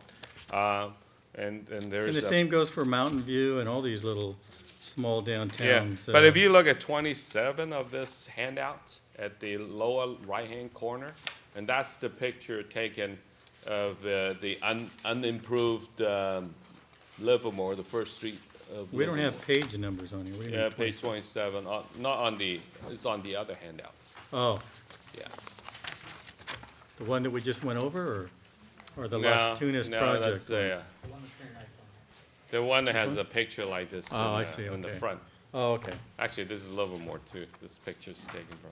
So 27 is Livermore. Yeah, yeah. See, in the lower right-hand corner is a street that, that's very wide. That's what Livermore First Street looked like before the improvement. This is a section that did not get improved. It used to be a state highway. Yeah, it used to be a state highway. The city and Caltrans worked together to move the route off their street. So it's not a state highway anymore. Now it's no longer a state. So there's Yeah, we less have a- traffic. It's less traffic, that's Yeah. correct. Yeah, we have our challenges because there's not a whole lot of situation much like us. Maybe Alhambra, Main Street Alhambra. Palo Alto is another example of a lot of vibrancy, but a lot of street furniture, a lot of street improvement, seating notes on the right-hand side. And then a number of other cities up north, they're all north, Burlingame, Redwood, see, look at that parking lane on the right-hand side. They actually, the city is so wealthy, they have money to tile the parking lane. So it's so, but it's very nice. Huntington Beach, more local, is a lot of, they've done a lot. But I think one thing I noticed in Huntington Beach, they have a lot of organized activities, such as every year they will hold the marathon over there. Monrovia locally, I mean, we're all familiar with Monrovia, a lot of street furniture, a lot of improvements, arts, you got benches, you got signs, you got special trash cans. And then Santa Barbara, a lot of us are familiar with that. It's one of all the 31 cities, it's the only one city that actually does not have on-street parking. And Which this one? is of the Which 31, one? Santa Barbara. Oh, Santa Barbara. And of the 31 city we looked at, this is the only one city that has a bike lane. It's very interesting. And I think the city had decided some years ago that they're going to provide free parking in parking structures and others, and then discourage on-street parking. But you can look at on the right-hand side, for example, the improved sidewalk, the in-ground planters, and then on the top left-hand corner, you see the seating wall and other features. So the next group we look at is the downtown we thought was pretty vibrant, but with relatively few streetscape improvement. And then that one I cited is Pasadena, which we all know so well. I mean, they got some, like the lower left-hand corner, it has a little entryway into the alley, a little paseo into the alley. But you look at the top right-hand corner, the pavement are really no different from here. A few signs, but Pasadena is doing its job. You know, I don't, as you mentioned earlier, they haven't made little of any Right. streetscape improvements. Correct. Working there, though, however, I got to believe that the fact that they've got a lot of parking structures and stuff Absolutely. Yeah. probably have helped Yeah. this area, no question about it. I think that is a key point. They do have 3 parking garages, I think, 1, 2. At least. And then it's 90-minute free parking, and so a lot of that. But we also need to remember what Pasadena used to look like, downtown Pasadena. In the 80s, it was in the dumps, and so this is But a you know- far cry from what. But you know, Vince, it didn't look that much different. It's just that there were no businesses there. Exactly. And as a result, it was kind of blighted. Yeah. And then all of a sudden, it just takes off. And truthfully, I don't think it had anything to do with streetscapes because they had nothing, they really have done nothing other than maybe the crosswalks that they have in a couple areas where Right, they have right. that crossing. But Tom, I think you really hit the nail on the head, because what it really tells us that vibrancy does not really depend, not necessarily depend on streetscape improvement. I think there are many other factors, and I think Mr. Tang would tell us too. There are so many things that go into making a downtown vibrant, and streetscape is only one of the tools. There's another shot of Pasadena. It's really, if you look at it, it's almost like a highway. But the advantage of Pasadena is that Colorado Boulevard is almost at this end. It's gonna go into so it is not that compared to other cities and some like the ones that we just looked at, a little bit more Mountain View. It really is pretty lame. Councilmember Yu is Yes. over here. Oh, well, sorry. In Because South I can hear the speaker from this side, in- that's why I in thought you were s- on my right hand. In South Pasadena, is the Mission District considered their downtown now compared to Fair Oaks? Yeah, that's considered downtown. As a matter of fact, that's the focus of their revitalization effort. They really haven't done, they have done very little on Fair Oaks. They have done quite a bit on Mission Road. And actually that intersection there too. Right there where it is. Mission Yeah, and Fair. there's a picture of South Pasadena here. Yeah, I saw it, but Yeah. that's the Mission District. That's why I was wondering. Yeah, so we just, and then we look at downtowns that do reasonably well. A few streetscape improvements, South Pass is one of them. They have something on Mission Road, but you go there today, it's really not doing all that great. And Covina is interesting. Like, I think there's a lot of parallel between us and Covina. They have a road diet. They reduce from 4-lane to 2-lane. You can actually see the traffic slowing down driving through this stretch of Covina. You know, and looking at these pictures. Yeah. It seems that one of the common themes in many of these is the facade improvements to the buildings as Yes. well. Yes, yes, yes.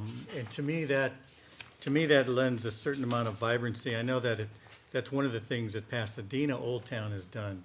Right. Is they've really recreated or refurbished a lot of their older buildings and have kind of spruced them up.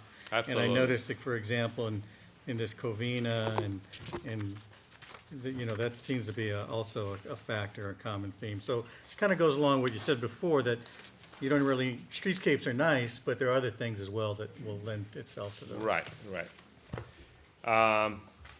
You know, I think, I hope you all agree with us that Temple City is actually doing pretty well with not a whole lot being done. You guys were a on little those biased, streets. probably, I think, Well, I couldn't guess, yes, we love Temple City. So, I think we can improve ourselves, but compare some of the other cities that we looked at, and we're actually doing okay. See, like, for example, you take that Bank of America building, Yeah, and you do a little bit more to the facade, to the, Yeah. and Uh-huh. all automatically you change. It like becomes kind of absolutely. nice and. instead of- User-friendly, Yeah, it attracts just, people. yeah, it does, you know, instead of the austere look that a lot of these places have right now. Yeah, actually, Like the that other word day, austere, I the don't other know day I what it was means, looking but- up some old architectural magazines, and actually our Chase Bank actually was designed by a rather well-known architect. No, we do have some, Yeah, yeah, there's certainly, so- and you can tell the difference. Yeah, so, anyway, so the last group here is the downtowns that we don't think they're vibrant, but yet they have tried really hard. Arcadia, which is right next door, virtually vacant, that first street. Azusa have done quite a bit of stuff, but doesn't seem to help. San Gabriel is really hard. I mean, walking through it is just sad walking through San Gabriel. I mean, that restaurant to the left, that was noontime when we took that picture, and there was not one soul in there, I'm sorry. Not one person sitting there in there at all. And they've done the right thing. So, for example, they have they reduced the number of lanes. They have the sign. They have streetscape. They have bulb outs. You know, they have the bulb outs right here. They have the historic light fixture, and they have public arts. They have colored pavement. They have landscaping. They have trees. They have pots. They have clock, and they have the auditorium. And we all know that there's a mission there, but you go there today, there's hardly a soul, and you feel sad for the business there. But interestingly, if you look back when they did the work, I forgot, it's the 80s or early 90s, I think, San Gabriel. They actually won in '94. They won the National League of Cities Award for urban enrichment. So, I mean, that means that they've done a lot of good things. New Kuiper, same way. They've done a lot of stuff in New Kuiper. They have the entry monument, new landscaping. They even have reverse angle parking. On the top right-hand corner, you see that's a little roundabout. There's a sculpture there with a farmer resting. So they have public art. They pull all the stops in the books. How Yeah. many of these cities, like San Gabriel and Arcadia, where First Street is? Yeah. Both of those cities, especially in Arcadia and that San Gabriel near the Mission District, there's very little residential Uh-huh. around there. True. So in Temple City, we're very unique that our downtown is very walkable from the north, from the south, pretty much. But I'm wondering, like in Livermore, because I haven't been there, are those cities, downtowns, as close to the residential area as our downtown, or are they similar to San Gabriel and Arcadia? Mr. Chung can answer that a little better. I think the answer is yes. Is that correct? Yeah, the answer is yes, they have their traditional neighborhoods named Walker. And in fact, those cities have had downtown plans that have helped facilitate infill housing into the downtown area, which is not So it seems that, looking at the presentation, that the most viable, vibrant downtowns are those that are close, have a residential area closest to them. So it seems like we have a lot of opportunity. You do. We heartily agree. One of the major prerequisites of downtown revitalization is bodies. You've got to have people. And so when you have housing close by, it helps keep those businesses alive. You have what we call a captive audience. And in a way, that helps you market to the outside. you guys hear? Yeah, you want to come up here? Sorry. But you know, to kind of follow on that point, you do need bodies, but the only way you get the bodies is to have things there that they will want to go to. Right, it's a chicken and egg proposition many times over. And so you look at the success of Pasadena, they just have so many destinations and so many things that you want to go there and do. They brought in downtown housing later, you know, but they first created some critical mass in terms of things that you wanted to do But there. Pasadena has the best of both worlds. During the day, they have all the businesses, all the people that work there, and then at night, it's a whole different crowd. Right. That But comes from the area that lives there, of course, but even outside area. We have certainly many people from Temple City go to Pasadena to dine, to just Right. hang out. And because of Pasadena is obviously an outlier amongst this bunch because it's much bigger and Yeah, it's right. more sophisticated in terms of the kinds of retail. When you look at these small suburban city downtowns, which is more comparable to Temple City, a big factor in vibrancy is, do you have a significant population nearby that patronizes the stores, keeps them alive, and makes it the sort of community living room in a sense, you know? But then, once you have that, are you taking full advantage of that? And are you also making it appealing to visitors who also will help create more, you know, more business, more prosperity? Thank you. Yeah, I think to follow up on Councilwoman Sternker's point, I think that's a very, very key point to have, you know, close to residents. Because if you look at San Gabriel, it doesn't have that. And the interesting thing is if we go to Sierra Madre, I mean, it's right in the middle of residential area. And then also it has the advantage of Sierra Madre that there's no competition to suck away. I mean, you want to go have coffee in the Sunday morning, that's the only place you go unless you really want to drive, you know, some miles away. So essentially these are our findings that visually all 30 communities have done or have done some kind of streetscape enhancements. Their neighborhoods have done well. They still wanting to do more. We've done a little bit of internet research, so we could see that some of them are actually, you know, trying to improve as well. So if we don't do anything, we'll be left behind. Temple City, we have to do something. And most vibrant downtowns have nice streetscape, even though, as we saw in the case of San Gabriel, in the case of some other communities, really that doesn't guarantee it.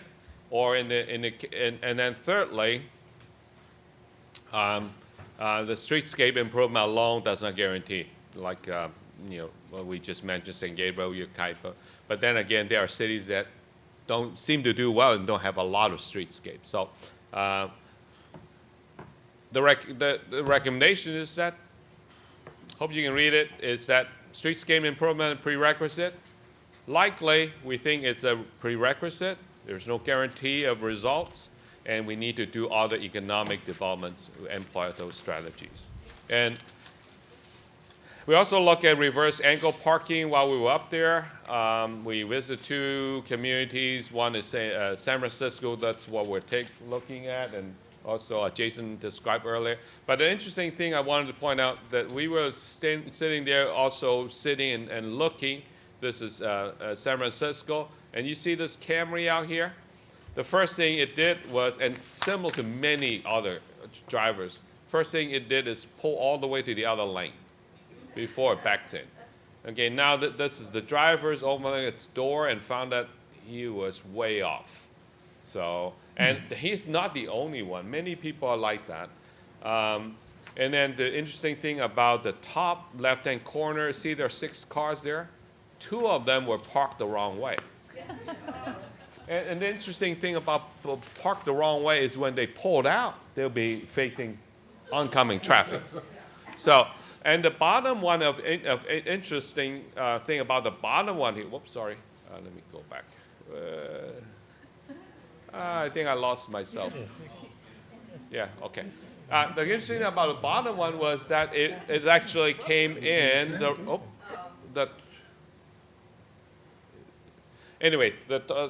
it actually came down the street. And of course, when it came down the street, it did not have a sign of reverse angle parking. And it did not know the other side's reverse angle parking. It just pulled in at a very acute corner into it. It's unfortunate because I don't think this driver actually knew that this is reverse angle parking, because he or she could not see the sign. So, and then later on, we talked to a traffic engineer, actually our traffic engineer for our Rosemead project, and he said that the only way for reverse angle parking to work is to have a median to prevent exactly drivers doing this. So, this is sort of a quick rundown of what we have done. So, thank you.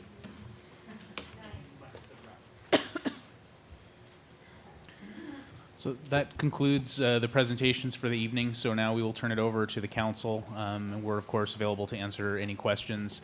What we're looking for this evening, thank you. What we're looking for this evening is just to get the council's thoughts and some direction on what our next steps should be with this project. When we were last before you, the direction was to go get the traffic study done so that the council would have an idea of what the impacts potentially of these improvements would be. So we have prepared that and have that back before you. So now we're looking for direction on where to go from here. If the council is still interested in pursuing option 3 or some other option or some variation thereof, and then we would take your direction and go from here, be it to go back and have further discussions with Metro about the funding or to proceed in whatever direction that the council wishes. Okay, first of all, I really want to thank the standing committee, and I know, Vince, as a council member, if you can sense, as we can sense, his passion to really do his homework on this stuff, very concerned that we do what's right. It's very challenging what we're trying to do, and I thank you for, these pictures were taken by Vince, I believe. Most of them. Yeah, most of them. So he did his homework and did a lot of looking, and on behalf of all of us, thank you very much for doing that. So with that, I guess we have several choices here. We can get some thoughts from the council members at this point. There really wasn't in the schedule here tonight, input from the public, but I don't have a problem of maybe taking 15 or 20 minutes of people providing some input, maximum of 2 minutes each, so you got to be very precise. Don't get here and ramble on, because we really are trying tonight, as Michael said, to provide some direction to staff on how to proceed. And I know there's lots of thoughts here on the council and other questions. So would it be okay at this point to take some public input for? I think we should. Okay, let's say we do 20 minutes worth. Okay, 2 minutes each. So that would give us 10 people if they want to speak, and we'll see how it goes from there. And I already have one. Go ahead. I already have one, Ann Baziak. And if anybody else would like to speak, please give me a form here. Come up and get the sign in, and we do want your thoughts and input. So, okay, Ann, welcome. Please give us your name and address. Ann Bazak. I live at 10315. And pull that microphone down a little bit. There you go. 10315 East Freer Street. They were talking earlier. I'm right there on Arden and Freer, and right below La Rosa, right where you were speaking of. I wanted to comment on some things. First, let me tell you that a group of us walk Temple City at least 3 days a week, and we do end up on Las Tunas. And I can't help noticing things, and we have commented on things, and I want to tell you what they were. We can't understand why we have gates. We have never had gates in front of our stores before.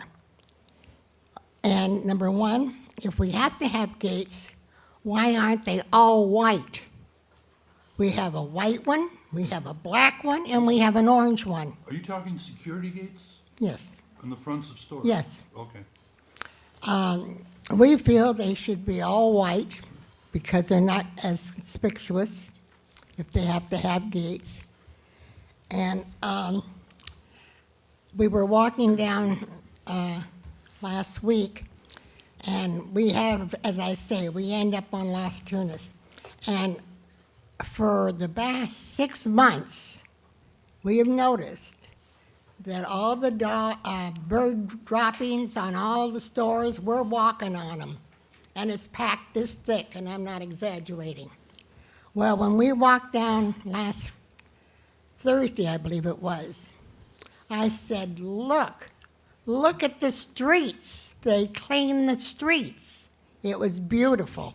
I don't know how they did it or when they did it, but I'm sure they had to use some sort of a steam cleaner to get it all up.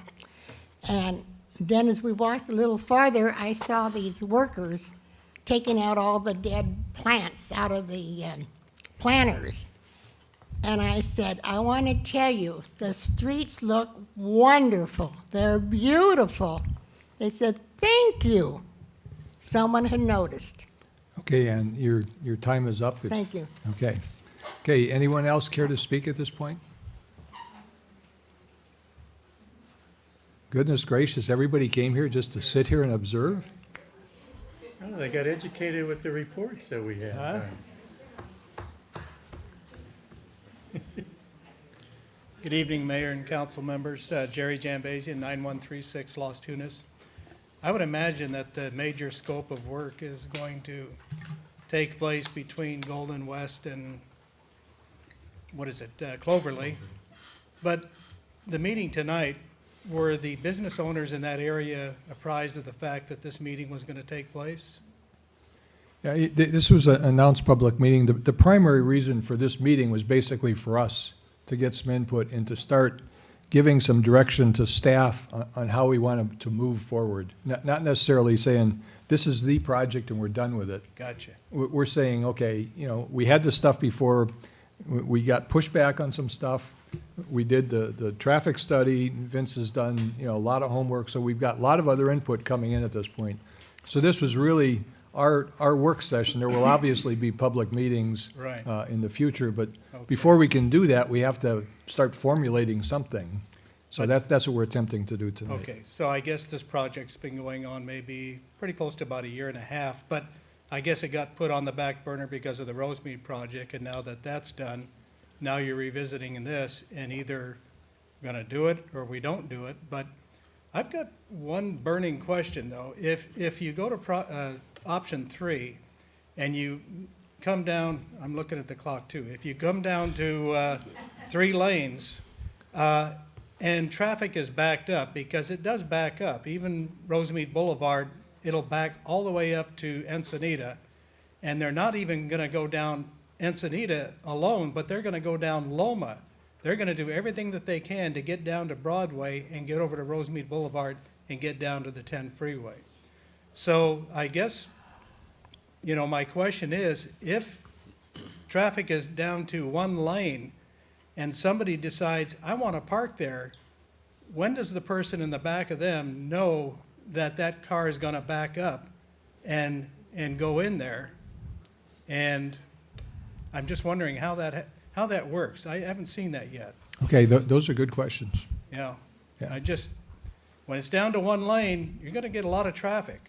Okay. That's still backed up. It's not going to go to all the other streets, but thank you for allowing me to I go can tell you over. what's gonna happen. The person's gonna stop, person behind them's gonna start honking their horn, and then all of a sudden, the person's gonna start backing up. Right. And hopefully, there's no auto accident. Yeah, and That's hopefully what's they, gonna happen. and hopefully they step on the brake instead of the gas and don't end up in somebody's store. That would be nice. Yeah. Thank you. Are you thinking about any store in general, or No, not my store. My store is free from that area. For once, I'm glad that I'm a stepchild and on the, Yeah, you weren't in west the- end of You weren't in town. the targeted area. Yes. Okay, thank you, Jerry. Okay, Hi, Nanette Fish. I have a question. Is the only reason we're doing or even considering reverse parking is because of the bike lane? Yes. yes. And do we, according to this 31 surveys of the 31 cities, there's only 2 cities that actually have bike lanes in their downtown. And I believe it was Ali who said that there's not a lot of use for bike lanes in downtown. So are we, I mean, Okay, do well, we that's not have? entirely true. We considered the back end angled parking because of the bike lanes. Right, that's what I'm saying, the back We can end. still put bike lanes in, even with the parallel parking. We can. Yes, I think we heard that earlier. But that's Yes. not being Yes. recommended though, right? Well, that's one of the options. Okay. That's not an option 3. Option 3 Okay. is the back Okay. end parking with the angled parking, but Okay. Yeah. we haven't made that on a final decision Okay. at all. That was just one of the So, options. so there's still a consideration of not having bike lanes? Oh, yeah. Well, it's on our bike master plan, but obviously, yes, that is one of the issues I think that we need to address. I think as we look at what are the various features we want to put in, and I think as, has been described, I mean, the street's only so wide. Right, I You know, know, that's it's what I'm not saying. like, it's not like Las Tunas if you go west of Muscatel down into San Gabriel. I mean, man, they Right, could do, exactly. they can put a I'm park just down the thinking- middle of that I'm just thing. thinking, and I'm gonna run out of time, I'm thinking maybe there's just maybe a little bit too much going on in downtown, trying to put the bike lanes and the reverse parking. Seems like it's a lot. Yeah, and those are some of the so- questions we need to address, I agree. Okay, thank you. Okay. Mr. Mayor, may I just add a little bit to that? I think Mr. Kaya, when he summarized the options, actually given us a whole list of things we can do. I think the purpose tonight is for the council to have a chance to discuss all that, not just option 3, not just option 1, not just option 2. It's this whole combination of all the possibilities. Okay, next, name and address, please. Evelyn Koski, 9158 Bidwell Street. That's a block just south of Las Tunas off of Encinita and Loma. I'm concerned about the people diverting to the side streets through the residences. And because also of Workman and Woodruff, and I use those streets because already, and I travel the middle of the day when there's no traffic, and I still use those side streets. And I'm kind of concerned with their study of how their traffic study went, and I do travel all time, other times too, but there is quite a bit of traffic on Las Tunas. There's a lot, and like you say, buses and trucks. And it's not like Sierra Madre, there's no big thoroughfares going through Sierra Madre, and Right. and Las Tunas has become. And what amused me is when they said there's more people going west in the morning than there are coming east in the winter or in the evening, and are they not coming home, or what's happening to these people? The ones that are returning. They take a different route.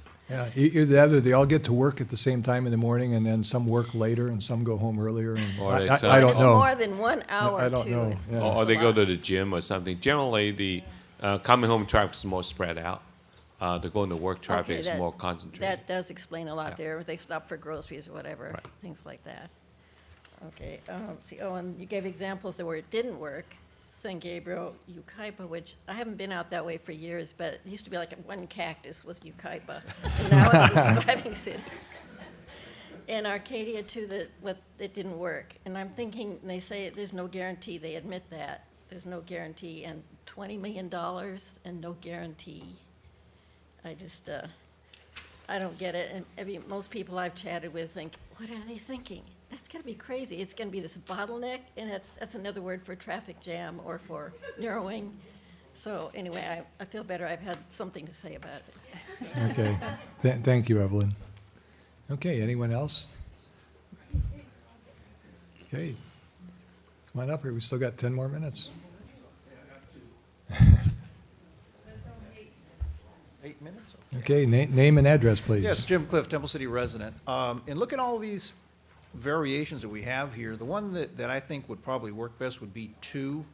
And two features that I don't like is the reduction of traffic lanes and also the angled parking, because those are big liabilities. And one thing I just thought of right now, speaking of bike lanes, is we're gonna give them a bike lane. And if you've seen buses now, on the back of them, they all say give bikes 3 feet. So is this gonna be 3 feet more than the bike lane? Is the bike lane gonna basically become wider? That would reduce our traffic load. And the other thing too is the buses, during certain times of the day, you don't have just the 78 running east and west, you also have the 378. And that's 2 buses coming through there, and they all make stops. I think the 378 doesn't make a stop at every stop, the 78 does, but you can see anywhere there's a bus stop, the bus is gonna definitely be holding up traffic. So that's one of my considerations.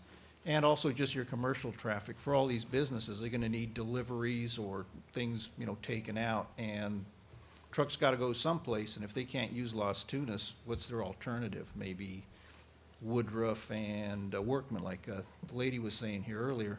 And being that I'm close to both of those streets, I use them too as an alternative right now to Las Tunas, just simply because of what the traffic situation is. So like I say, any reduction in the ability for traffic to flow would, to me, be a detriment. That's basically it. Okay, thank you, Jim. Okay. Yes, name and address, please. Hello, my name is Doug Blatt. I'm at 9308 Olive Street in Temple City. Just a couple of points I wanted to make. One is regarding the diversion of traffic off of Las Tunas. I know on the west side of Los Angeles, there's been a lot of problems with especially the Waze app that people are using, and they're finding that people just can't get out of their driveways on residential streets because so much traffic is being diverted to residential streets. That could be a problem, especially for myself on Olive Street, which is another long thoroughfare. Second point I wanted to make is, unfortunately, you know, Temple City has a long reputation of having one type of business repeated over and over again. And I think part of a vibrant downtown is having places for people to go. I don't see people going to one restaurant for an appetizer and then going to another restaurant for soup, etc. There needs to be a variety of businesses to cause them to want to stay in Temple City and walk the streets. And just very quickly, for Livermore, Livermore is an up-and-coming wine country in Northern California. It draws a good tourist crowd, high-end, a lot of wedding parties, tourists, so that is something else to consider as far as the vibrancy there. Thank you. Okay, thank you, Doug. Okay. Anybody else? Hi, William Mann at 8763 Hermosa. I just thought it was interesting to bring up one point. There's a lot of talk about Old Town Pasadena, and there's been a lot of case studies on why Pasadena underwent that revitalization. And it's usually contrasted with Westwood Village near UCLA. And so during that same period of time, Pasadena was on the rise, and then Westwood Village kind of went downhill. I don't know if you've been there recently, but it looks pretty terrible, even though you are next to a world-class educational institution. One of the things that struck me about Pasadena was, first of all, they invested heavily in parking structures as well as installation of parking meters. Now, I'm not saying we should do that, but I think the lesson to take away from Pasadena was that they had a dedicated funding source that was devoted to their downtown corridor. The money that was collected from the parking meters and the parking structures was used to invest back into the downtown. And so they gradually, over time, they were able to achieve what it is now. It didn't just happen overnight. And so we see a similar thing in Alhambra. Now, Alhambra is a different story because the opinion is completely split on that. There's certain people who say, oh, it's overdeveloped, it's overcongested, they haven't done any real streetscape improvements over there. All they've done is basically invested heavily in other aspects of economic development to draw in stores. So I think for me, it's trying to consider sort of the long-term effects of what a large-scale project would be to our city. There's that maintenance amount that was listed as to be determined, and for me, that seems like a pressing issue, especially since, you know, we don't take in a lot of revenue. We are a small city. We don't have a lot of commercial areas. So that would be one of my main concerns. And another case study that I saw that was done in the city of Morgan Hill, which is up in Northern California. They're a small town, and it's not exactly comparing apples to apples, but their city council actually, and I thought this was really interesting, they actually voted unanimously to do a trial run where they took their downtown and artificially reduced it down to 1 lane each way. So very similar to what we've done. So they used to be a 4-lane thoroughfare, and they artificially created congestion in their city just so they could have data and observe what was the effect of the so-called road diet complete streets effect. And that just occurred, I think, last November. So they were doing a 6-month trial, and obviously that costs money. I'm not saying that it's like a free thing. So they're actually going through that trial period right now, and I don't know what the effect is going to be. But they did have a sort of like a public hearing sort of deal that we're having. And after the public hearing, where people were voicing sort of the exact same concerns that a lot of residents as well as business owners were voicing, the city council actually went forward and went with the trial program. So Okay, I guess at I'm the gonna end have of it, they could What was the reverse it. result of that? No, they're still going through that For trial a period year? right That's a now. trial program No, for it's a a year? 6-month thing. They started, 6 I months, think. that's a long trial. Yeah, it is a long trial. Yeah, but anyway, I thought it was interesting. Okay, When's it gonna be thank you, done? William. 6 months From now? from October or November. So Okay, we, so pretty soon. April, yeah. February, March. Okay, anybody else? Mr. Mayor, may I just add a comment to what William just said? Actually, if you look at a lot of European cities, some of them are actually going carless, meaning that they would turn in downtown. what? No cars. Oh. Yeah, that's the next wave that people are looking at in urban design is actually no cars in downtown. So Good luck with that one in Southern California. I don't know, but I just thought that's following Yeah, that we- idea was to bring that We up. went from angled parking to no cars. That's, Yeah. Well, what a jump. I'm not suggesting that, but I think I that's think the- they did that with bikes in one of the Yeah. European cities over a 20-year period. I mean, they Well, I transitioned. think there's a lot of other factors too. They have a density that we Right, don't have. that we don't have, And absolutely. as a result, businesses pop up to take care of all the people that live right there. Right. It's not really apples to apples. But Okay. I just thought I'll bring that up. Okay, we got a few more minutes. Yeah. If anybody else would care to present anything at this time, this is your opportunity. Okay, going once, going twice. Okay, thank you for those that spoke up, and there will be obviously future opportunities as this project moves along. Okay, we need to put our thoughts together here, and why don't we go through each council person with your thoughts first, and then we'll come back and try to address, I'll try to see if I'm picking up some themes or anything going on here, so. Are we, a question, are we trying to decide on one of the options? I mean, is that our end point? Well, I think that would be the ideal, I guess, as I think about it, I mean, we may want to start agreeing on some elements. You know, the options are made up of different elements, and I think staff needs some direction on where we're going. I mean, the 3 options were sort of packaged elements, so we could go through. Let's see how we go through in the discussion, and I'll turn to the standing committee to go first. So Fernando, if you would like to. Okay. I didn't have time to write down all my thoughts, but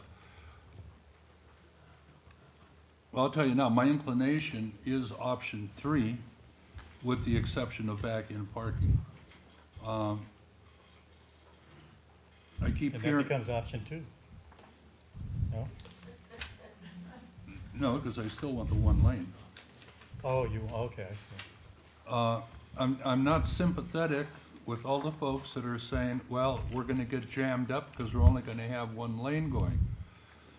And my view on that is, all we're doing is providing a channel, if you will, or a thoroughfare for people that live east of us to get to the west of us.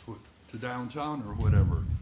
And the folks that are, I mean, we've all been on Las Tunas in the morning and the evening. Nobody's stopping, they're all zooming through going home.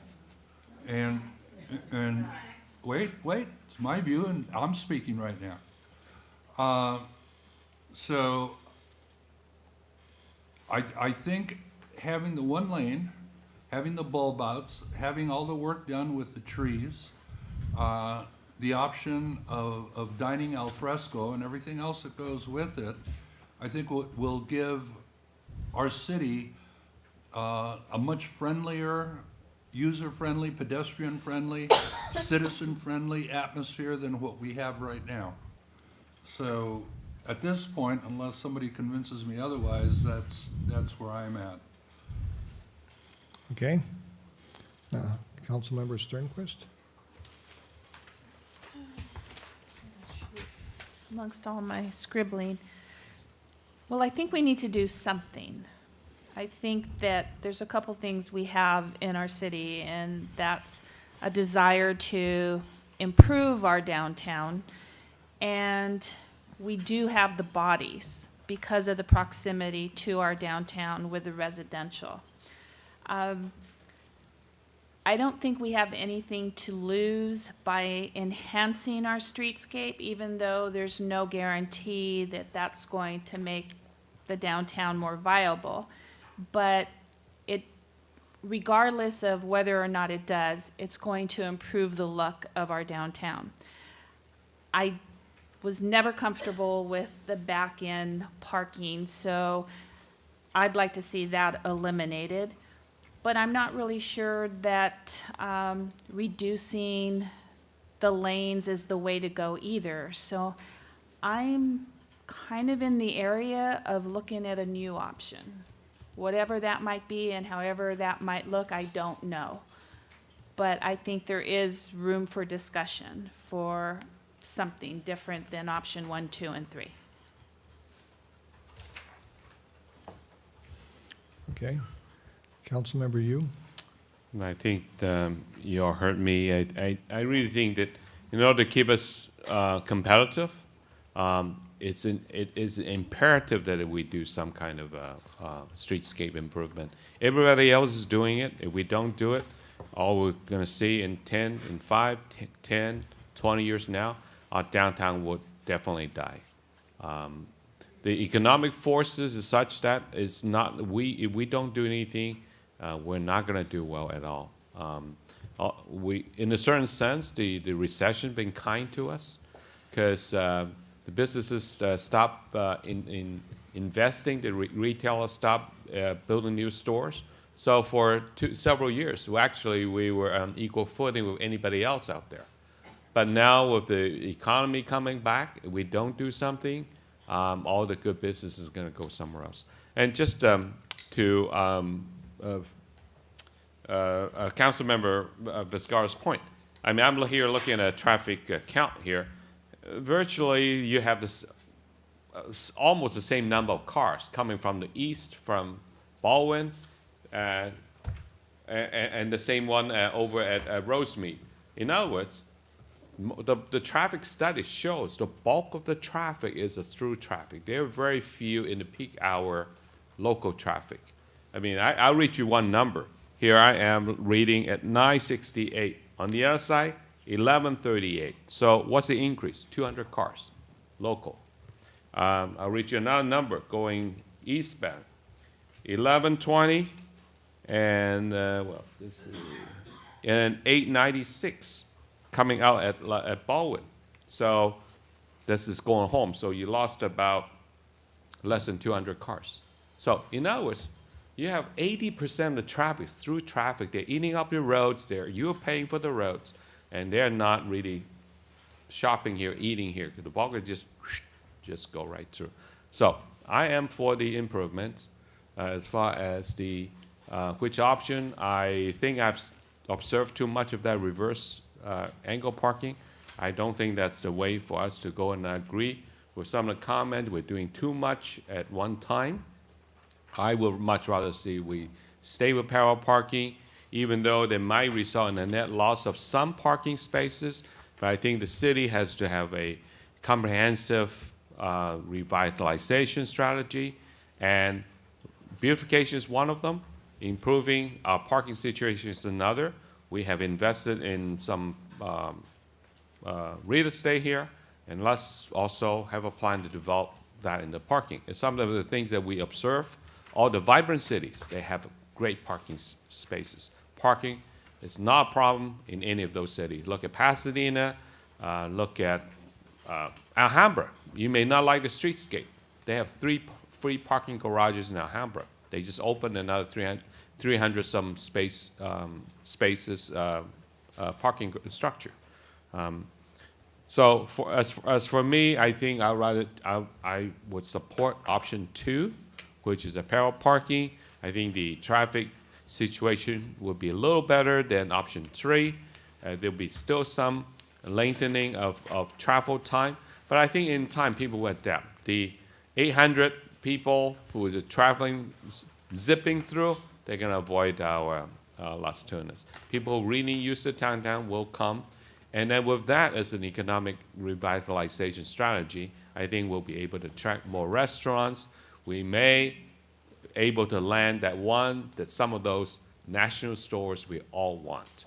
Now, the urban design is not totally transferable. What's happening in Monrovia, what's happening in Pasadena, we cannot truly duplicate that.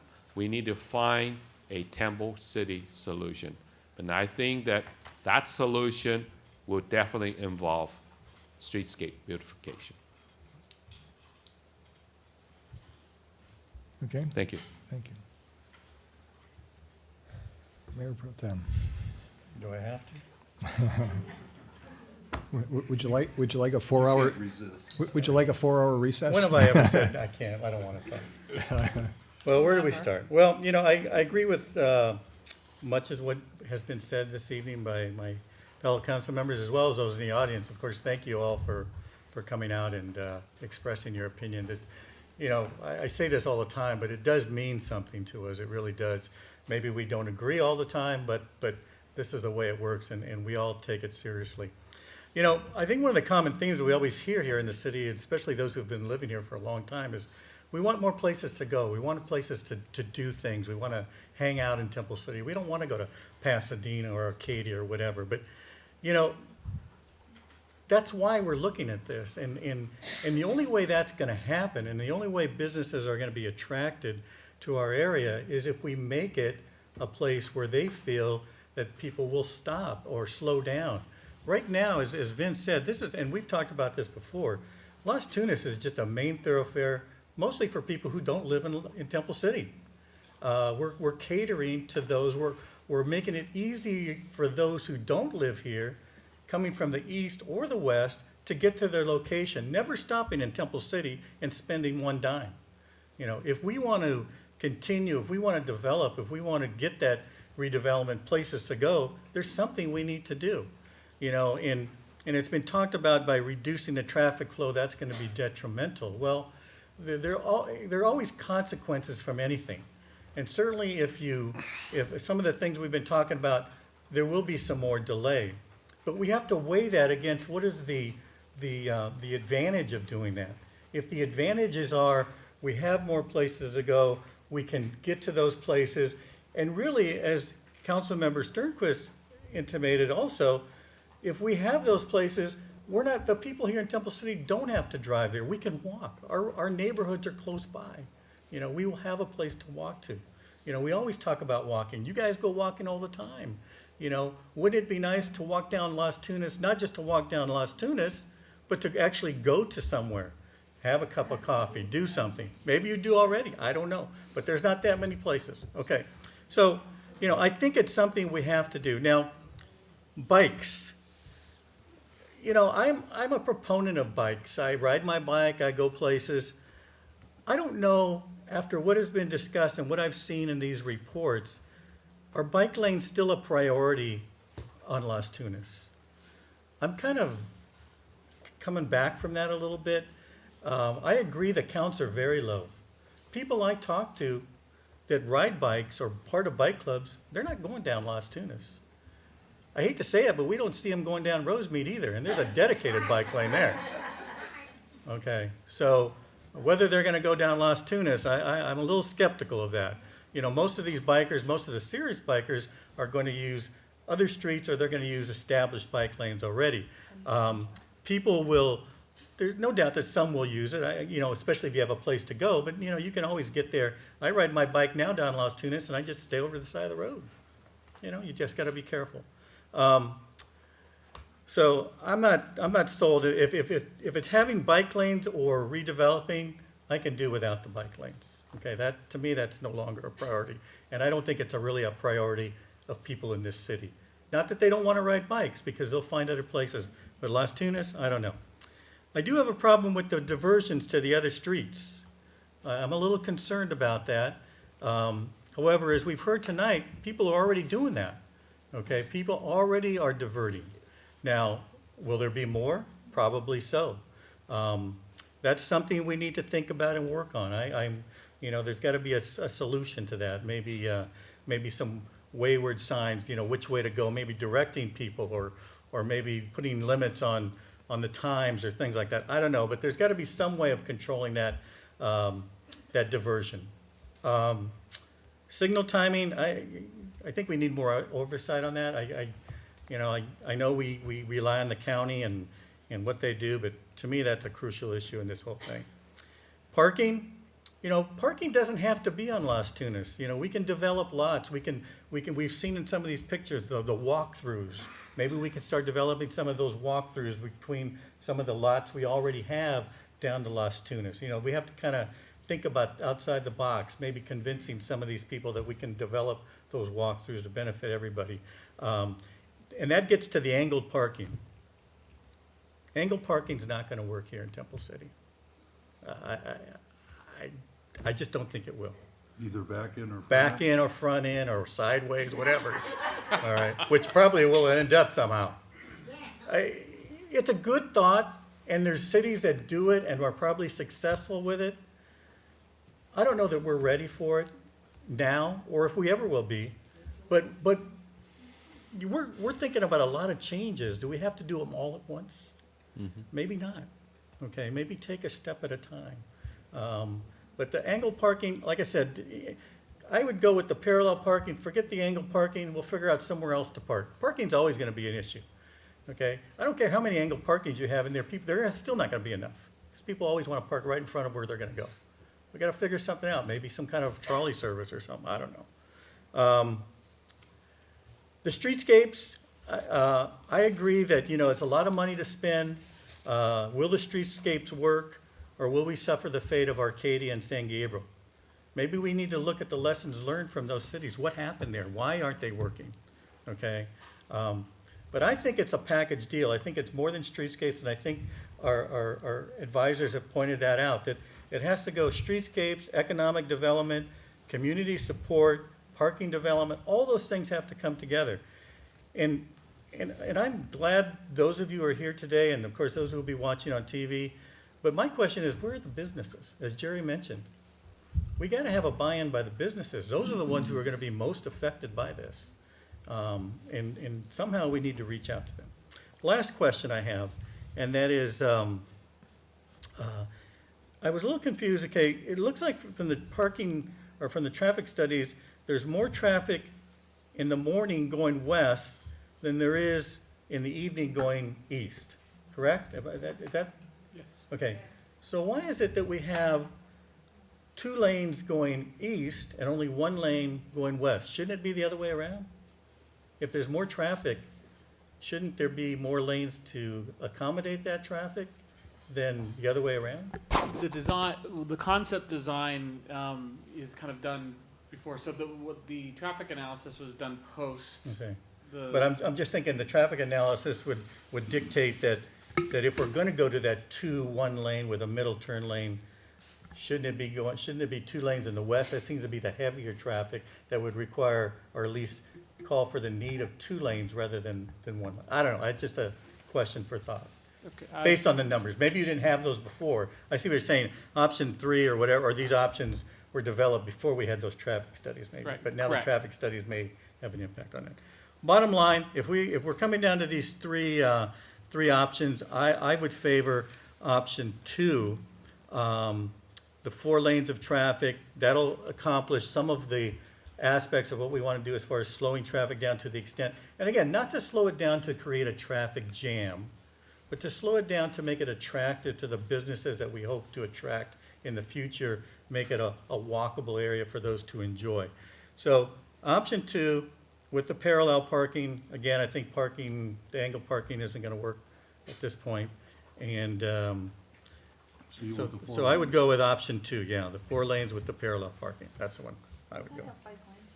Well, again, the bike lanes, you can have bike lanes with parallel parking, correct? Now, to me, that's not a deal breaker one way or another. If we do bike lanes and we can do them safely, great. If we can't, then okay. I'd rather get the other components rather than worry about the bike lanes at this point. Okay, so to me, with or without bike lanes, doesn't matter, either way. But, no. I don't know. If Carl lets you ask a question, you can, I suppose. Well, let's finish up here and then, okay.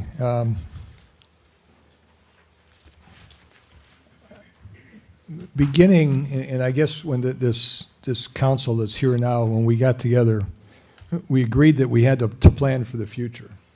I mean, that the city had sort of stagnated, and it was important to move forward and start planning for the future. I've been involved with the city for 10 years, 5 years on the planning commission, 5 years on the council, and I've heard all of those 10 years people saying, we want a more vibrant downtown. We want a downtown where we can go to, where we can, do all the things that we've all talked about. In order to make that happen, I think we need a transformative project. I'm using Vince's words, he's used it many times. We agreed that we had the opportunity to start on Rosemead Boulevard, all the right things lined up, and we had an opportunity to go there. It was always our intent that we'll do that one, and once we're finished, we then start moving it down Las Tunas. We've talked about that a long time. So here we are at that point. Obviously, there's going to be some trade-offs here. We're trying to make this a more vibrant, pedestrian-friendly downtown versus moving traffic through the downtown.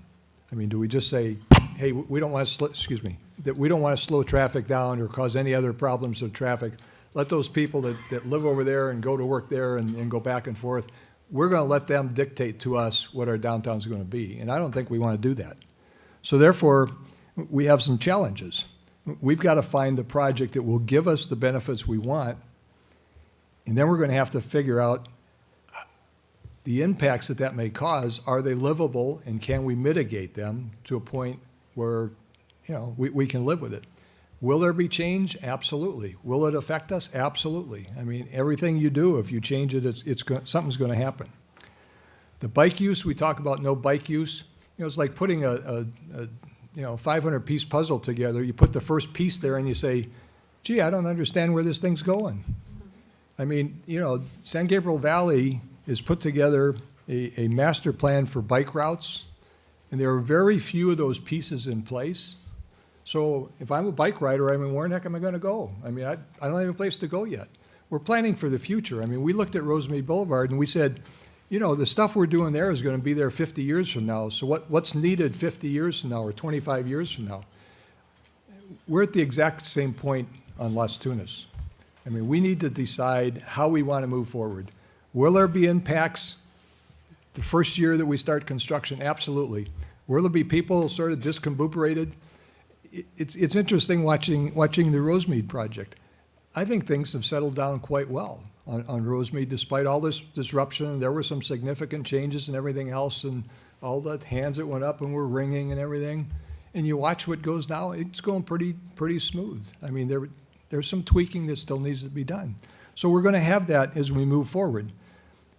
As far as the bike lanes and the back-end angle parking, I think we're all saying we're not ready for back-end angle parking. I don't know if the age group in our city is my age group, and we say, man, we can't learn anything new. And I watch people doing their parallel parking, they're having enough problems doing parallel parking. And they've been practicing for years. I think back in would be easier, but let's not even go there. I don't have a problem shifting the bike lane off of, if the configurations work on whatever we're trying to do. If we had to move the bike lane 1 block north or south or 2 blocks north or south, you know, to get the continuity for bike riders. I mean, if Vince wants to go to work in Alhambra, as long as he knows there's a route he can go on. I mean, it doesn't have to be necessarily the straightest route all the time, but as long as it's a marked route and it's safe and everything else. So I'm not opposed to removing the bike lanes to allow us to do some other stuff. I would rather have room for the outdoor dining and some of the other features, okay, instead of having that bike lane necessarily there. Parking, I walked the area today. I walked 2 blocks either side of Temple City Boulevard, both north and south. And I was looking, what if we eliminated parking on street? What if we had all the parking off street? And it was interesting that I would say 90% of the stores had entrances in the back or off street, okay? So therefore, there would be a few that may have to be worked on. But in the long run, I mean, and we're looking in the long run here, over the next 2, 5, 10 years, if people start developing the fronts of their stores to the back, we've already taken some moves on this council to get some additional parking. We bought 2 pieces of property. We bought one on Primrose. We got the mortuary property, all for the thought of being, okay, let's position ourselves so we can address this parking situation. When we did our downtown parking study, it was basically that downtown corridor that had a problem. You got outside the corridor, it really wasn't that big of a problem. So therefore, how do you provide that? And some people said, well, I don't want to walk. Well, they walk in Pasadena to get to where they're going. They go up the mall, they walk a heck of a lot further than any parking lot we're going to have here from any stores. So that's sort of a phony, to me, that's sort of a phony excuse. So I think we need to look. And then if we had some mid-block breakthroughs, so if I parked in back, and even if I didn't get in the back, but hopefully I get in the back, even if I had to go around, I don't have to go all the way down and around, that we have some mid-block alleys or whatever you call them, some entrances so people can move. Those aren't going to happen overnight. But I think we have an opportunity. I mean, it's not as if we got a whole bunch of brand-new buildings downtown that are never going to be remodeled or fixed up or torn down or anything else. So just like as we picked up the 2 other pieces of property just recently, I think there's opportunity if we're looking for it. You know, and if we have positioned ourselves as we have, we've positioned ourselves with an economic development fund to be able to take advantage of some of those, to start putting some of those pieces together. So I think as we look at the downtown, I think we can reshape it. And I'm not sure we can get rid of parking right away, but I'd surely like to start looking at what would it take. And then the next step has to be, we need to buy in, as everybody said, we need to buy in from the business community. What we did not get the last time we went out, and we had a couple community meetings, and then we had one meeting where we asked the business people to show up, and they were all invited, and 5 of them showed up. I didn't even need to hear the meeting. I just saw the numbers, and I said, we ain't going anyplace, because these people are here. There were 5 people, and the only people that showed up was they were opposed to it, because nobody else understood what was going on. So part of our challenge now is, and you know, our new city manager, we've already had discussions. We've got to start engaging the business people. They have to embrace whatever we're going to do here. There may be some additional funds that are required for this. We've talked about the budget, and I'm not going to propose anything now, but if there's buy-in, there's a number of avenues where you can start accumulating that money and making it happen. But there's got to be buy-in. They've got to say, yes, we want to do this, we want to move forward, we're willing to work with you, we're willing to try to mitigate this stuff. Without that, I mean, the last thing we want here is to propose something and get a room full of people here that are opposed to us, and then we try to go out to bid and everybody's doing their, you know, forget it. I mean, that's not who we are and that's not how we do business. But this community can come together. I mean, this is a great community. So we can come together, but we've got to educate them, and we got to get their buy-in. And I think what we're looking to do tonight is put together a starting point, says, okay, here's someplace we think we can go. Now take it on the road, so to speak, and let's go out through community meetings, let's meeting with the businesses, and they need to understand it. I mean, they're not sitting here. You people took the time to spend 2-3 hours here with us, sort of coming up to speed on what all the issues are.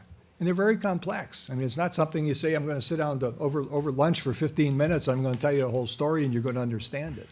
So somehow, we've got to go through that process.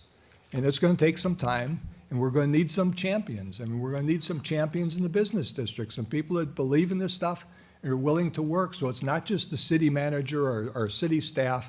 I mean, this has almost got to be a grassroots. I mean, we're hearing everybody say, boy, we really want our downtown revitalized. Well, those are the people that got to start helping us make this happen. This cannot be a top-down, because people say, oh, here comes government again. They're trying to do something to us. They're trying to spend our money, and we all know the song and dance. But we're not trying to do that, okay? We're trying to listen to people, and we're saying we truly want to transform the downtown. We think we've got opportunity now to do it, okay? I think we've got enough thinking going in. We've got some momentum going on. If we lose that, I'll tell you right now, it'll be another 10, 15, 20 years before you even get a crack at doing this stuff. So we have the opportunity, so we can't go out there and say, oh, they're going to try this, they're going to try that. We all have to go out there and say, hey, we really want a project, okay? There's some features we like, there's some features we don't like that probably need to be mitigated, but we need to work on it. We can't go out and try to start shooting this down right away. We all have to go out and say, you know, we're moving. We're going to put some of these pieces together, and we can make it happen. It's not going to happen quickly, and there's going to be some challenges. There's going to be money challenges and all the other stuff. But, I mean, that didn't stop us on Rosemead, and it didn't stop us on a bunch of other things that we've tried to do as a council. So, and I think our city's of the mindset to do that. So, to me, that's where it goes. I like the idea of doing a trial. I mean, paint the stuff and see what happens for a little bit. I mean, not that randomly, but I mean, it's got to be thought out a little bit and people educated what's going on. And I also agree. I mean, this is our city. I mean, I don't want to default it to the people driving through here and say, because you want to go through here lickety-split and you don't want to slow down and spend an extra 2 minutes going through town, or 3 minutes or 5 minutes, whatever, going through town to get home, and we're going to give up everything we want in our downtown. I mean, why are we doing that? And we've given our city away to somebody else, and that's ridiculous. So I'm in favor, and I like the option, you know, sort of the two that we're talking about. I do think we should look at, can we get, if we got rid of the parking on the street, I mean, that gives us more room. I mean, that's eating up, 16 feet at least of room to do stuff. You know, bike lanes, we can shift those off if that's a factor. If it's not a factor, if it still works, you know, let's make it work. I mean, I think we want to keep as many of the elements as we can. So Mayor, wouldn't you think then it's, with all that being said, that it's pretty much a new option that we need to come up with, and not, we have to have option 1, 2, or 3? Yeah, I agree. I mean, we can package, it's almost looking at the pieces. I mean, you want, and, you know, if I went through it, I'd say, okay, what are the features we want? Do we want some streetscape? And everybody says, okay, we want some streetscape. You know, do we want some bulb outs to lessen the distance between, you know, the walking distance, so it allows more green time for the people moving through? I'm guessing everybody's going to say, yeah, we want that. You know, the question of parking, I don't know if everybody's committed to having parking there, or can we, I mean, in the interim, we could do it. I mean, this could be in phases. I mean, there's nothing that says we don't leave parking there to start with, but our goal is when we get enough off-street parking that we then can't change that around and add some of the other features that, you know, we can move out into the street on. But I do have a concern with that suggestion, and I know I made it, is how does that affect the funding that we did get?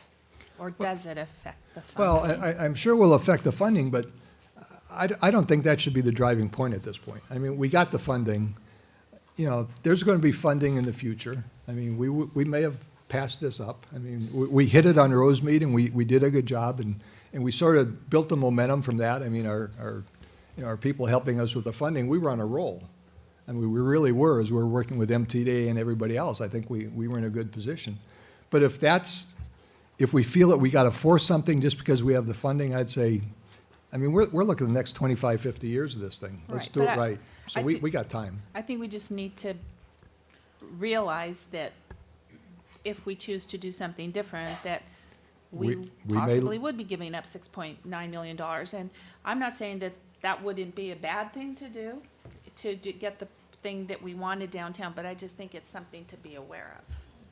And we've stated that in the staff presentation too, that depending on how you, and we're hearing the input from all the council now and kind of, I wouldn't say building consensus, but just getting some ideas about where the council is wishing to go.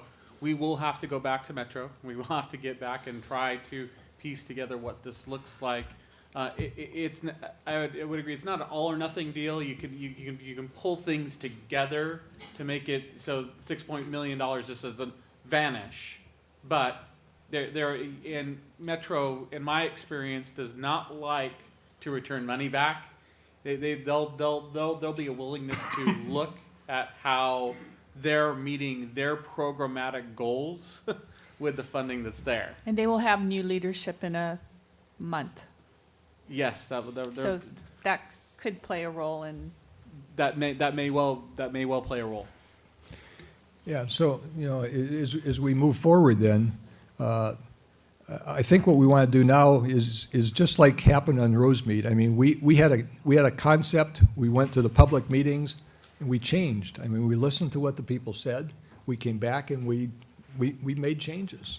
And I think we're in the same boat here. I think we're ready to go out with an option and say, this is what we'd like to do, and then start getting the feedback. I mean, it's important. I mean, without that feedback and people buying in, if they don't feel ownership, we ain't gonna succeed. I mean, it's everybody, it's not just the council. I got long-winded, sorry about that. You must be on limited time. You're trying to get it all in before, I guess, huh? Obviously, I feel passionate about this also. And so. Yep. Mr. Mayor, I think that after the entire council has spoken, I think it's pretty clear. I think we all wanted some kind of improvement. We all think this is only one of the many economic revitalization strategies. We all seem to be optional about that bike lane, but yet I think there are opportunities here, and I think we can leave it up to staff and our Mr. Tang and Jason and Mr. Kaya to perhaps look at different options as a derivative of option 2, with or without bike lanes, because certainly while we should not let the $6.9 million funding drives the program, but hey, if we can get it done and still keep our reserve most of our funding, why not? So I think I would suggest moving forward, we should look at option 2 as a starting point and look at variations of that, with or without bike lane, with bike lane on one side, bike lane on the other side of the street, or different variations of that. And that way also perhaps our traffic consultant can also refine his analysis based on whatever option 2 would come out. Maybe, like I said, like you all said, if the impact may not be as much, and like you said, the mitigation it's very acceptable with an option 2 variation. So I think we can give that as a direction to move forward. Okay, is everybody pretty much in agreement, or? I am. Okay. Fernando, you were part of the standing committee and been involved in a lot of this thinking on this stuff. Yeah. Well, I think I voiced my opinion And, rather clearly, and I think the only place we're deviating is I don't have a problem with just having 2 lanes. Okay. I mean, in fact, I would prefer to see that. I hear you guys saying you want the 4 lanes. Okay. And just a real quick point on the bike lanes, I think many people thought that, that the bike lanes were going in, and they had to be tied in with the angled parking, and that's simply not true. You know, and to me, if it's between putting the bike lanes in with a parallel parking, so long as it's safe, whether they use them or not, I think it's worth keeping the $3 million if that's the case. Right. I mean, you know, hey, put a bike lane in there, fine, nobody uses it, we still got $3 million. We'll use it. We'll use it. We got a buffer Yeah, space. and we got, you know, a little buffer, so, you know, that's really the bottom line, I mean, so. Okay, Mr. City Manager, you think you have enough direction from the council at this point? I think we got, I think we got a good, both from the public and from the, obviously, from the direction I need from my bosses here, the five of you. I think we have some more clarity and a comfort level from a policy direction standpoint that helped kind of narrow, you know, some focus for us. So this will be helpful. So we will get back to you. We'll collectively talk, keep you updated, and obviously talk about the outreach programs that you've talked about and other components and the analytical aspects of what we have to do from this point. But thank you for that. Thank you. This was helpful and productive for us. Yeah, I was going to say, just for the audience, I believe the Rosemead project, we were at this phase, and it took us, what, 12 to 14, 18 months after this phase before we got the project really defined and ready to go. So we're on that front end. I think the outreach is going to be very critical. Yes. And, you know. And thank you, if I can, thank you to Mr. Forbes, Mr. Tung, Jason, and Mr. Kyer. They did a lot of work getting to this place, so thank you to all four of them very much. Thank you, gentlemen. And thank you to Avant-Garde sitting here, Our money lady. Excuse me. Yeah, she's the person that My got the apologies. monies for us, and she's worked with us very well, and I'm sure we'll need to do that in the future as we go forward. So I'd like to thank everybody for attending here tonight. I'd encourage you to keep track as this thing progresses. Be sure to attend future meetings, and you know, and pay attention to other cities and what things go on, and just what's going on here. And you know, when you get an opportunity to present, please do so, because you have to buy in. The people sitting here, I would expect everybody here to become an advocate once you understand what's going on and you buy in and you understand. So we've got our first 20 people to start selling this project. So thank you very much. And with that, this meeting is adjourned. Keep it in my box. I don't